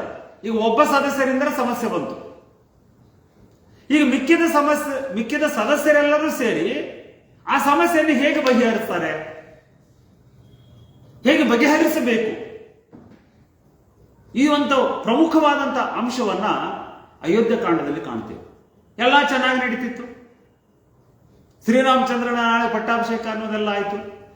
ಆದರೆ ರಾತ್ರಿಯಲ್ಲಿ ಸಿಚುವೇಶನ್ ಚೇಂಜ್ ಆಯಿತು. ಬೆಳಗ್ಗೆಗೆ ವನವಾಸಕ್ಕೆ ಹೋಗುವಂತ ಪರಿಸ್ಥಿತಿ ಹೋಯಿತು. ಸೊ ಅವಾಗ ಲಕ್ಷ್ಮಣ ಹೇಳ್ತಾನೆ, ಭರತನನ್ನ ನಾನು ಹೊಡೆದಾಕ್ತೀನಿ, ಅವನು ಯಾರು ನಿನ್ನ ರಾಜ. ರಾಮ ಸುಮ್ಮನೆ ಹೋಗು ಅಥವಾ ಇನ್ನು ಬಾಯಿ ಬಿಟ್ಟು ಮಾತಾಡದೆ ಸುಮ್ಮನೆ ಕಣ್ಸಾಗಲ್ಲಿ ಇನ್ನು ಓಕೆ ಅನ್ನುವ ಒಂದು ಬಾಡಿ ಲ್ಯಾಂಗ್ವೇಜ್ ಕೊಟ್ಬಿಟ್ಟಿದ್ರು ಲಕ್ಷ್ಮಣ ಮತ್ತೆ ಭರತನ ಯುದ್ಧ ಆಗ್ತಿತ್ತು, ಮಹಾಭಾರತ ಆಗ್ತಿತ್ತು. ರಾಮಾಯಣ ಹೋಗಿ ಏನಾಗ್ತಿತ್ತು, ಮಹಾಭಾರತವಾಗಿ. ಇನ್ನು ಮುಂದಿನ ಯಾವ ಅರಣ್ಯ ಕಾಂಡನೂ ಇಲ್ಲ, ಕಿಷ್ಕಿಂದ ಕಾಂಡನೂ ಇಲ್ಲ, ಸುಂದರ ಕಾಂಡನೂ ಇಲ್ಲ, ರಾವಣನ ಯುದ್ಧ ಕಾಂಡವೂ ಇಲ್ಲ. ಯಾಕಂದ್ರೆ ಅಯೋಧ್ಯೆಯಲ್ಲೇ ಯುದ್ಧ ಕಾಂಡವಾಗ್ತಿತ್ತು, 4 ಮಂದಿ ಜಗಳ ಆಡ್ತಿತ್ತು. ರಾಮಾಯಣ ಅಲ್ಲಿಗೆ ಮುಗೀತಿತ್ತು. ರಾಮಾಯಣ ಹಾಗೆ ಮುಗಿಯದೆ ಮುಂದುವರಿಸತಕ್ಕಂಥ, ಅಂದ್ರೆ ನಮ್ಮ ಫ್ಯಾಮಿಲಿಗಳು ಹಾಗೆ ಆಗ್ಬೇಕು, ಮುಂದುವರಿಬೇಕು ನಮ್ಮ ಫ್ಯಾಮಿಲಿಗಳು. ರಾಮನಿಗೆ ರಾಜನಾದ ಮತ್ತೆ 4 ಜನ ಬದುಕುವ ಅಯೋಧ್ಯ ಕಾಂಡದಲ್ಲಿ ಬಂದಿರುವಂತಹ ಸಮಸ್ಯೆಯನ್ನ 14 ವರ್ಷ ಅನುಭವಿಸಿದ್ರೆ ಎಲ್ಲರೂ. ಅದು ಸಮಸ್ಯೆ ಬಂದಾಗ ಎಲ್ಲ ಸದಸ್ಯರು ಆ ಸಮಸ್ಯೆ ತೀರೋವರೆಗೂ ಕಷ್ಟಗಳನ್ನು ಅನುಭವಿಸಿ, ಈ ಮಾತು ಭರತ ಹೇಳ್ತಾನೆ ಲಾಸ್ಟಿಗೆ 14 ವರ್ಷ ಮತ್ತೆ ವಾಪಸ್ ಬಂದ್ಮೇಲೆ ಹನುಮಂತನಿಗೆ ಹೇಳ್ತಾನೆ ಈ ಮಾತು. ನೋಡಿ ಹನುಮಂತ, ನಾವು ಬದುಕಿದ್ದೇವೆ ಸಮಸ್ಯೆಗಳ ನಡುವೆ, ಆದ್ರೆ ಇವತ್ತೆಲ್ಲಾ ಸಮಸ್ಯೆಗಳು ತೀರಿವೆ, ನಾವು 4 ಜನ ಅಣ್ಣತಮ್ಮರು ಒಂದಾಗ್ತೀವಿ. ಅಂದರೆ ಸಮಸ್ಯೆ ತೀರುತ್ತೆ ಮನೆಯಲ್ಲಿ, ವೆಯ್ಟ್ ಮಾಡಬೇಕು, ಪೇಷನ್ಸ್ ಲಿಂದ ಎಲ್ಲ ಸದಸ್ಯರು ಧರ್ಮಯುಕ್ತವಾಗಿ ಸದಸ್ಯರು ನಾವು ನಿಂದಿರಬೇಕು. ಆವಾಗ ಅಯೋಧ್ಯೆ ನಿಂತಿತ್ತು. ಇಲ್ಲಾಂದ್ರೆ ಏನಾಗ್ತಿತ್ತು, 18 ಅಕ್ಷೋಣಿಯ ರಕ್ತಪಾತ ಏನು ಮಹಾಭಾರತದಲ್ಲಿ ನಡೆದಿತ್ತು ಅದು ಅಯೋಧ್ಯೆಯಲ್ಲಿ ಒಂದು ಬೊಟ್ಟು ಹನಿ ಸರ್, ಒಂದು ಹನಿ ರಕ್ತ ಸಿರಲಿಲ್ಲ. ಲಕ್ಷ್ಮಣನ ಆಗ್ರಹ ನೋಡಿದ್ರೆ ಆ ಶ್ಲೋಕಗಳನ್ನು ಓದುವಾಗ ರಕ್ತದ ಪಾತ ಹರಿಬೇಕಾಗಿತ್ತು ಅಯೋಧ್ಯೆಯಲ್ಲಿ, ಯುದ್ಧ ಮಾಡಬಹುದಾಗಿತ್ತಲ್ಲ. ಅಥವಾ ಕೊನೆಗೆ ದಶರಥನೇ ಹೇಳ್ತಾನೆ, ಸರ್ ನನ್ನನ್ನು ನೀನು ಹೊಡಿ, ನನ್ನನ್ನ ಕಾರಾಗೃಹದಲ್ಲಿ ಹಾಕು, ನಿನಗೆ ಅಧಿಕಾರ ಇದೆ, you have a right to ask as a citizen, you have the right about your rights. ರಾಜನಾಗಿ ನನ್ನ ಮನಸ್ಸಿಗೆ ಬಂದ ಹಾಗೆ ಮಾಡೋಕ್ಕಾಗಲ್ಲ. ನಮ್ಮ ಪಿತೃ ಪರಂಪರೆಯಲ್ಲಿ ಹಿರಿಯ ಮಗನಿಗೆ ಅಧಿಕಾರ ಕೊಡಬೇಕು ಅನ್ನೋದು ಪರಂಪರೆಯಾಗಿ ಬಂದಿರತಕ್ಕಂಥ, ಅದು ನಾನು ಉಲ್ಲಂಘನೆ ಮಾಡ್ತಾ ಇದ್ದೇನೆ ಒಬ್ಬ ಹೆಣ್ಣಿನ ವಿಷಯದಲ್ಲಿ. ನಾನು ಪತ್ನಿಗೆ ಕೊಟ್ಟಿರುವ ಮಾತಿಗೆ ಬದ್ಧನಾಗಿ ನಾನು ವಿರುದ್ಧವಾಗಿ ಮಾಡ್ತಾ ಇದ್ದೇನೆ, ನಾನು ಮಾಡ್ತಾ ಇರೋದು ತಪ್ಪು. ಹಾಗಾಗಿ ನನ್ನ ತಪ್ಪನ್ನು ಶಿಕ್ಷಿಸುವ ಹಕ್ಕು ಎಲ್ರಿಗೂ ಇದೆ. ನೀನು ನನ್ನನ್ನು ಪನಿಷ್ ಮಾಡ್ಬೋದು, ಪನಿಷ್ ಮಾಡಿ ನನ್ನನ್ನು ಕಾರಾಗೃಹದಲ್ಲಿಟ್ಟು ನೀನು ರಾಜ ಆಗೋದು ಧರ್ಮವೇ ರಾಮ. ಹಾಗೆ ಮಾಡು, ನನ್ನನ್ನು ಅಟ್ಲೀಸ್ಟ್ ಕಾರಾಗೃಹದಲ್ಲಿ ಕುಂತಾದ್ರೂ ನೀನು ಚೆನ್ನಾಗಿದೆ ಅನ್ನೋ ಆನಂದದ ಭಾವದಲ್ಲಿ ನಾನು ಬದುಕ್ತೀನಿ. ನೀನು ಹೊರಕ್ಕೆ ಹೋದ್ರೆ ನಾನು ಬದುಕೋದೇ ಇಲ್ಲ ಅನ್ನುವಂಥ ಮಾತುಗಳನ್ನು ಆಡಿದ್ರು. ಬಹಳ ಇದೆ, ಇದು ಹೇಳ್ಕೊಂಡು ಕುಂತ ನಾನು ಒಂದು ಅಲ್ಲಿಗೆ ನಿಲ್ಸೋಣ. ಈ ರೀತಿ ಸಮಸ್ಯೆಗಳು ಬಂದಾಗ ಬಹಳಷ್ಟು ಸಂವಾದಗಳು ನಡೀತವೆ. ಅಯೋಧ್ಯ ಕಾಂಡದ ಪ್ರಾಮುಖ್ಯತೆ ಏನಂದ್ರೆ ಎಲ್ಲರೂ ಆ ಸಮಸ್ಯೆ ಬಂದಾಗ ಹೇಗೆ ಮಾತಾಡೋದು, ಕೌಸಲ್ಯ ರಾಮ ಹೇಗೆ ಮಾತಾಡಿದ್ರು, ರಾಮ ಲಕ್ಷ್ಮಣ ಹೇಗೆ ಮಾತಾಡಿದ್ರು, ಲಕ್ಷ್ಮಣ ಭರತ ಹೇಗೆ ಮಾತಾಡಿದ್ರು, ವಸಿಷ್ಠ ದಶರಥ ಹೇಗೆ ಮಾತಾಡಿದ್ರು, ವಸಿಷ್ಠ ಕೈಕೆ ಹೇಗೆ ಮಾತಾಡಿದ್ರು, ಮಂತ್ರೆ ಜೊತೆಯಲ್ಲಿ ಭರತ ಶತ್ರುಘ್ನ ಹೇಗೆ ಮಾತಾಡಿದ್ರು, ಮಂತ್ರೆಯನ್ನ ರಾಮ ಹೇಗೆ ಟ್ರೀಟ್ ಮಾಡಿದ, ಎಲ್ಲ ಬರ್ತಾವ ಅಯೋಧ್ಯ ಕಾಂಡ, ಎಲ್ಲ ರಿಲೇಷನ್ಸ್. ಅಯೋಧ್ಯ ಕಾಂಡವನ್ನು ಓದ್ತಾ ಇದ್ರೆ ಒಂದು ನಾವು ಮಾಡಬೇಕಾದ ಕರ್ತವ್ಯಗಳ ಅರಿವು. ಮಹಾರಾಜನಾಗಬೇಕಾಗಿದ್ದ ಶ್ರೀರಾಮಚಂದ್ರ ಕಾಡಿಗೆ ಹೋಗ್ತಾ ಇದ್ರೆ ಅವರು ಅಳುವಂತಹ ವರ್ಣನೆಗಳು, ಕಣ್ಣೀರಿನ ಧಾರೆ ಇರ್ತದೆ. ಹೆತ್ತ ತಾಯಿ, ಯಾವುದೇ ತಾಯಿ ಮಗ ಕಾಡಿಗೆ ಕಳಿಸುವಾಗ ದುಃಖಪಟ್ಟು ಆಶೀರ್ವಾದ ಮಾಡಬೇಕಾದಾಗ ಮತ್ತೆ ಯಾವತ್ತು ದುಃಖದಲ್ಲಿ ಆಶೀರ್ವಾದ ಮಾಡಬಾರ್ದು ತಿಳ್ಕೊಳ್ಳಿ ತಂದೆ ತಾಯಿ. ಏನ್ ಕಲಿಸ್ತದೆ ಸರ್ ರಾಮಾಯಣ, ಎಂತ ಪಾಯಿಂಟ್. ಅವಾಗ ಏನ್ ಮಾಡ್ತಾಳೆ ಕೌಸಲ್ಯ, ಬಹಳ ಸಂವಾದ ಮಾಡ್ಕೊಂತಾರೆ ತಾಯಿ ಮಗ, ನೀನು ಹೋಗ್ಬೇಡ ಅಂತ. ಕೊನೆಗೆ ಸೋತು ಬಿಡ್ತಾಳೆ ಕೌಸಲ್ಯ. ರಾಮನ ಒಂದು ವಿವಾದಕ್ಕೆ ಯಾರು ನಿಲ್ಕಲ್ಲ ಸರ್, ರಾಮ ಧರ್ಮದಲ್ಲಿ ಯಾರು ನಿಲ್ಕಲ್ಲ. ವಾಲಿ ನಿಲ್ಲಲಿಲ್ಲ, ಹೆತ್ತ ತಾಯಿ ಕೌಸಲ್ಯ ಸಹಿತ ಧರ್ಮದಲ್ಲಿ ಸೋತು ಬಿಟ್ರು. ಪಾಯಿಂಟ್ ನಲ್ಲಿ ರಾಮ ಗೆದ್ದ. ಆಯ್ತಪ್ಪ ನಾನು ಸೋತಿದ್ದೇನೆ, ಸರಿ ನೀನು ಹೇಳೋದೇ ಕರೆಕ್ಟ್ ಅನ್ಸ. ಯಾಕಂದ್ರೆ ಲೀಗಲಿ ಹಿ ಟಾಕ್ಸ್ ಧರ್ಮಯುಕ್ತವಾಗಿ.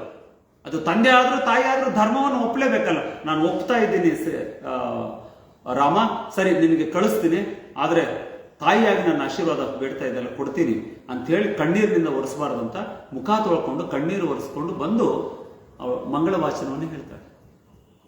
ಇದನ್ನ ನಿನ್ನೆ SKPUC ಕಾಲೇಜ್ನಲ್ಲಿ ಹಾಸ್ಟೆಲ್ ಹುಡುಗರಿಗೆ ಹೇಳಿದೆ, ನೀವು ಹಾಸ್ಟೆಲ್ ಬಿಟ್ಟು ಹತ್ಕೊಂತ ಹೋಗ್ಬಾಡ್ರಮ್ಮ. ಮನೆಯಲ್ಲಿ ಮಕ್ಕಳ ಬಗ್ಗೆ ಯೋಚನೆ ಮಾಡಿ ತಾಯಿಗೆ ಏನಾದ್ರೂ ದುಃಖ ಆದ್ರೆ ಅದು ಹಾಸ್ಟೆಲ್ ಹುಡುಗನ ಹೊಟ್ಟೆ ನೋವು ಬರ್ತದೆ. ದುಃಖ ಪಡಬಾರ್ದು ತಂದೆ ತಾಯಿಗಳು.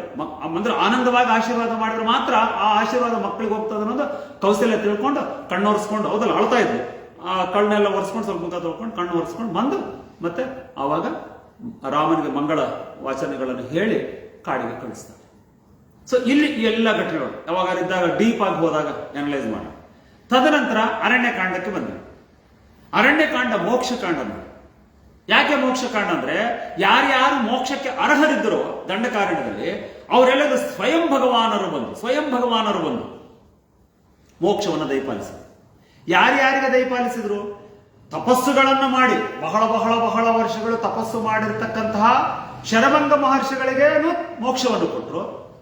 ಏನೂ ತಿಳಿಯದ ಒಂದು ಪಕ್ಷಿ ಕೇವಲ ನನ್ನ ರಾಮನ ಸೇವಾರ್ಥವಾಗಿ ಸೀತೆಯನ್ನ ಕಾಪಾಡಬೇಕು ಅಂತ ತನ್ನನ್ನು ತಾನು ಆಹುತಿಯಾಗಿ ತನ್ನ ರೆಕ್ಕೆಗಳನ್ನು ಮುರಿಸಿಕೊಂಡು ಬಲಿಯಾಗಿರ್ತಕ್ಕಂತಹ ಜಟಾಯುವಿಗೆ ಮೋಕ್ಷವನ್ನು ಕೊಟ್ಟಿದ್ದಷ್ಟೇ ಅಲ್ಲದೆ ಆತನಿಗೆ ಸಂಸ್ಕಾರವನ್ನು ಮಾಡ್ತಾನೆ, ಅಂತ್ಯ ಸಂಸ್ಕಾರವನ್ನು ಮಾಡ್ತಾನೆ. ನಾವು ಕೊನೆಗೆ ಬಂದು ಏನೂ ಅರಿಯದ ಒಬ್ಬ ಸಾಮಾನ್ಯ ಹೆಣ್ಣುಮಗಳು ಶ್ರಮಣಿ ತಪಸ್ವಿನಿ ಅಂತ ಕರೀತಾರೆ ಶಬರಿಗೆ.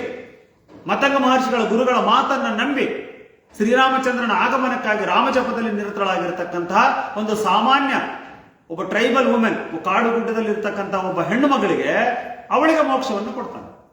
ಸೊ ಅರಣ್ಯಕಾಂಡದಲ್ಲಿ ಹೇಳ್ತಾನೆ, ನಾನು ಎಲ್ಲರಿಗೂ ಮೋಕ್ಷವನ್ನು ಕೊಡ್ತೇನೆ. ಶರಭಂಗ ಮಹರ್ಷಿಗಳಂತ ಮಹಾನ್ ಮಹರ್ಷಿಗಳಿಗೂ ಮೋಕ್ಷವನ್ನು ಕೊಡ್ತೇನೆ. ಮನುಷ್ಯರಿಗಷ್ಟೇ ಮೋಕ್ಷವನ್ನು ಕೊಡಲ್ಲ, ಜಟಾಯುವಿನಂತ ಪಕ್ಷಿಗೂ ಮೋಕ್ಷವನ್ನು ಕೊಡ್ತೀನಿ. ಕೇವಲ ಭಕ್ತಿಯ ನಮ್ರತೆಯಿಂದ ನನ್ನನ್ನು ಸದಾ ನನ್ನ ಸ್ಮರಣೆಯಲ್ಲಿ ಇದ್ದು ಜಪದಪ ಧ್ಯಾನಾದಿಗಳು ಎಷ್ಟು ತಿಳಿದುದನ್ನು ಮಾಡಿಕೊಂಡು ನನ್ನದೇ ಭಾವದಲ್ಲಿ ಇರತಕ್ಕಂಥ ಶಬರಿಗೂ ನಾನು ಮೋಕ್ಷವನ್ನು ಕೊಡ್ತೇನಂತ ಮೋಕ್ಷ ಯಾರ್ಯಾರಿಗೆ ಕೊಡಬಲ್ಲನು ಅನ್ನುವಂತಹ ವಿಷಯಗಳನ್ನ ಅರಣ್ಯಕಾಂಡ ತೋರಿಸ್ತದೆ. ಅದಕ್ಕೆ ಅರಣ್ಯಕಾಂಡ ಓದಿರೋ ಮೋಕ್ಷಕ್ಕೆ ನಮಗೆ ಅನುಕೂಲವಾಗ್ತದೆ ಅಂತ ಹೇಳ್ತಾರೆ. ಅಷ್ಟಲ್ಲದೆ ಅದೇ ಅರಣ್ಯಕಾಂಡದಲ್ಲಿ ಅರಣ್ಯಕಾಂಡ ಸ್ಪಷ್ಟವಾಗಿ ಹೇಳ್ಕೊಡ್ತದೆ, ಆಸೆಗಳಿಂದ ದುಃಖ ಬರ್ತದೆ ಅಂತ. ನಮಗೆ ಆಸೆಯಿಂದ ನಾವು ಯಾರಿಗೆ ಏನೆಲ್ಲ ಮಾತಾಡಬಹುದು, ಆಸೆ ಏನೆಲ್ಲ ಅನಾಹುತಗಳನ್ನು ಮಾಡಬಹುದು ಅನ್ನೋದು ಸ್ಪಷ್ಟವಾಗಿ ಸೀತಾಯ ಒಂದು ಬಂಗಾರದ ಜಿಂಕೆಯ ಕಥೆಯ ಮೂಲಕ ಆಡಬಾರದ ಮಾತನ್ನ, ಯಾವ ಮಾತು ಸೀತಾಮಾತೆಯ ಬಾಯಿಯಿಂದ ಬರಬಾರದಾಗಿತ್ತು ಅಂತಹ ಮಾತು ಲಕ್ಷ್ಮಣನನ್ನು ಆಡದಲ್ಲ. ಎಷ್ಟು ಘೋರವಾದಂತಹ ಮಾತು. ರಿಲೇಷನ್ಸ್ ಬಂದಾಗ ಅವಾಗನೂ ರಾಮ ಹೇಳ್ತಾನೆ, ಅಲ್ಲಿ ಒಂದು ಸ್ವಾರಸ್ಯಕರವಾದ ರಿಲೇಷನ್ಸ್ ನಲ್ಲಿ ರಾಮ ಒಂದು ಮಾತು ಹೇಳ್ತಾನೆ, ಅದೆಷ್ಟೇ ಕಠಿಣವಾದ ಮಾತು ನಿಮ್ಮ ಸೊಸೆ ಹೇಳಿದ್ರು ನೀನು ಮನೆಯಲ್ಲಿರ್ಬೇಕಾಗಿತ್ತು, ಮನೆ ಬಿಟ್ಟು ಏನ್ ಮಾತು ಸರ್. ಅಂದ್ರೆ ಈಗ ಯಾರು ನಮ್ಮಪ್ಪ ಬೈದ್ನಂತ ಹೋಗೋದು, ನಮ್ಮಮ್ಮ ಬೈದ್ನಂತ ಹೋಗೋದು, ನಮ್ಮ ಅಣ್ಣ ಬೈದ್ನಂತ, ಸರಿ ಬೈಬಾರದ ಬೈಗಳು ಬೈದ್ರು ನೀನ್ ಯಾಕೆ ಬಂದಿ ಅಂತ ಕೇಳ್ತಾರೆ. ಅದು ಒಂದೊಂದ್ಸಲ ಅಂದ್ರೆ ಅಲ್ಲಿ ಲಕ್ಷ್ಮಣನನ್ನ ಬೈತಾನೆ ರಾಮ ಬಂದು. ಸ್ವಲ್ಪ ಓದುವಾಗ ನಮಗ್ ಸಿಟ್ಟು ಬರುತ್ತೆ. ಏನಂದ್ರೆ ಮತ್ತೆ ಸೀತೆ ಬೈದಾಗ ಏನ್ ಮಾಡ್ಬೇಕು, ಲಕ್ಷ್ಮಣ ಮತ್ತೆ ಯಾರಿಗಾದ್ರೂ ನೀನು ನನ್ನನ್ನು ಅನುಭವಿಸಬೇಕು ಅಂತ ನನ್ನನ್ನು ಅಂದ್ಕೊಂಡಿದೆ ಅಂತ ಅನ್ನುವಂಥ ಮಾತು ಯಾರಿಗೆ ಅವಳ ಕೇಯೂರಾದಿಗಳ ಆಭರಣಗಳೇ ಗೊತ್ತಿಲ್ಲ, ಕೇವಲ ಕಾಲುಂಗರ ಬಿಟ್ಟು ನನಗೇನು ಗೊತ್ತಿಲ್ಲ ಅಂತ ಅವಳ ಪಾದಗಳಲ್ಲೇ ಮನಸ್ಸಿಟ್ಟು ನೋಡುವಂತ ಮಹಾನುಭಾವನಾದ ಲಕ್ಷ್ಮಣ ಇಡೀ ವನವಾಸದಲ್ಲಿ ಸೀತಾಮಾತೆಯ ಸೇವೆಯನ್ನು ಮಾಡಿ ಸದಾ ತಾಯಿಗಿಂತಲೂ ಹೆಚ್ಚು ಮಟ್ಟದಲ್ಲಿ ಸುಮಿತ್ರೆ ಹೇಳ್ತಾಳೆ, ನನ್ನನ್ನು ನೀನು ಸೀತೆಯಲ್ಲೂ ಕಾಣುವಂತ ತಾಯಿಯ ಭಾವನೆಯಲ್ಲಿಯೇ ಇಟ್ಕೊಂಡಿರ್ತಕ್ಕಂತಹ ಲಕ್ಷ್ಮಣನಿಗೆ ಇಂತಹ ಮಾತು ಸೀತಾಮಾತೆಯ ಬಾಯಿಂದ ಬರಬಹುದಾ? ಅದೆಂತ ಮಾತು, ಎಷ್ಟು ಕಷ್ಟಕರವಾಗುತ್ತೆ, ಎಷ್ಟು ಹೃದಯಕ್ಕೆ ಧಕ್ಕೆ ಆಯ್ತು. ನೀನು ಏಕಾಂತದಲ್ಲಿ ನನ್ನ ಅನುಭವಿಸ್ಬೇಕಂತ ನೀನು ಇದೆಲ್ಲ ಪ್ಲಾನ್ ಮಾಡಿದೀಯ ಅಂತ ಮಾತು ಸೀತಾಮಾತೆಯ ಬಾಯಿಂದ ಬಂದಾಗ ನಾವೇನು ಎಕ್ಸ್ಪೆಕ್ಟ್ ಮಾಡ್ತೀವಿ? ಶ್ರೀರಾಮ ಬಂದು ಒಳ್ಳೇದು ಮಾಡಿದ್ರಿ ಮತ್ತೆ ಬೈದ್ರಿ ಮತ್ತೆ ನೀನು ಅಂತಾನೇನ. ಆದ್ರೆ ರಾಮ ಏನಂದ, ಅಷ್ಟೆಲ್ಲ ಅಂದ್ರು ನೀನು ಅಲ್ಲೇ ಇರ್ಬೇಕಾಗಿ. ಆ ಮಾತು ಬಂದಾಗ ನನ್ಗೆ ಅನ್ಸಿತ್ತು, ಹೌದಲ್ಲ, ಇದು ಒಂದು ಮಾತು ಏನಾದ್ರೂ ಇಡೀ ಕುಟುಂಬದ ವ್ಯವಸ್ಥೆಯಲ್ಲಿ ಅದೆಂತ ಕಠಿಣವಾದ ಮಾತೆ ಅಂದಿರಲಿ, ಏನೋ ಸಿಟ್ಟಿನಲ್ಲಿ ಅಂದಿರ್ಬೋದು ಅವಳು, ಅಥವಾ ವಿಧಿಯ ಲಿಖಿತದಿಂದ ಆ ಮಾತು ಬಂದಿರ್ಬೋದು ಅವಳು ಬಾಯಿಂದ. ಅಷ್ಟೆಲ್ಲ ಘೋರವಾಗಿ ನಂದಿದ್ರು ನೀನು ಯಾಕೆ ಬಂದೆ ಲಕ್ಷ್ಮಣ ಸೀತೆಯನ್ನು ಬಿಟ್ಟು ಅಂತ ಕೇಳ್ತಾರೆ ರಾಮ ಸೀತಾಪಹರಣದ. ಸೊ ಇದೊಂದು ಪ್ರಮುಖವಾದ ಒಂದು ಶ್ಲೋಕ. ಏನಂದ್ರೆ ನಾವು ಯಾವತ್ತೂ ಸಹಿತ ಎಷ್ಟೇ ಕಠಿಣವಾಗಿ ನಮ್ಮ ಸದಸ್ಯರು ನಮ್ಮನ್ನ ಬೈದ್ರು ನಾವು ಮನೆ ಬಿಟ್ಟು ಹೋಗ್ಬಾರ್ದು, ಮನೇಲಿ ಇರ್ಬೇಕು. ಅವ್ರು ಮತ್ತೊಂದು 2 ದಿನ ಆದ್ಮೇಲೆ ಅದು ಸೆಟ್ ಆಗ್ಬಹುದು ಅನ್ನೋದನ್ನ ಒಂದು ಕಲಿತೀವಿ. ಹಾಗೆ ಹೋದ್ಮೇಲೆ ಕಿಷ್ಕಿಂಧ ಕಾಂಡಕ್ಕೆ ಹೋಗ್ತೀವಿ. ಅಲ್ಲಿ ಸೇವಕನಾಗಿ ಹೇಗಿರಬೇಕು ಹನುಮಂತ ಅನ್ನೋದನ್ನು ಕಲಿಸ್ತಾನೆ, ಹೇಗೆ ಮಾತಾಡಬೇಕು ಹೇಗಿರ್ಬೇಕು ಅನ್ನೋದು ಹನುಮಂತನ ಆಗಮನ ಆಗ್ತದೆ. ಆಮೇಲೆ ಸುಗ್ರೀವ ಮತ್ತು ರಾಮರ ಸಖ್ಯ ಹೇಗಿರಬೇಕು, ಮತ್ತೆ ಯಾವ ರೀತಿಯಾಗಿ ವಾಲಿಯನ್ನು ವಧೆ ಮಾಡಿದ. ಒಬ್ಬ ಮನುಷ್ಯನನ್ನ ವಧೆ ಮಾಡಬೇಕು ಅಂತಂದ್ರೆ ಧರ್ಮವೇ ಪ್ರಮುಖವಾಗಿರ್ತದೆ. ವಾಲಿ ವಧೆಯಲ್ಲಿ ಧರ್ಮವೇ ಪ್ರಮುಖ, ಧರ್ಮಕ್ಕೆ ನಾವೆಲ್ಲರೂ ಸ್ಥಿರವಾಗಬೇಕು ಅನ್ನೋದನ್ನು ವಾಲಿ ವಧೆ ಪಾಠ ಕಲಿಸ್ಕೊಡ್ತದೆ. ಹೀಗೆ ಕಿಷ್ಕಿಂಧ ಕಾಂಡ ಮುಗಿದ ಮೇಲೆ ಮತ್ತೆ ಸುಂದರಕಾಂಡ, ಈಗ ಅದೇ ನಾನು ಪಾರಾಯಣ ಮಾಡ್ತೇನೆ.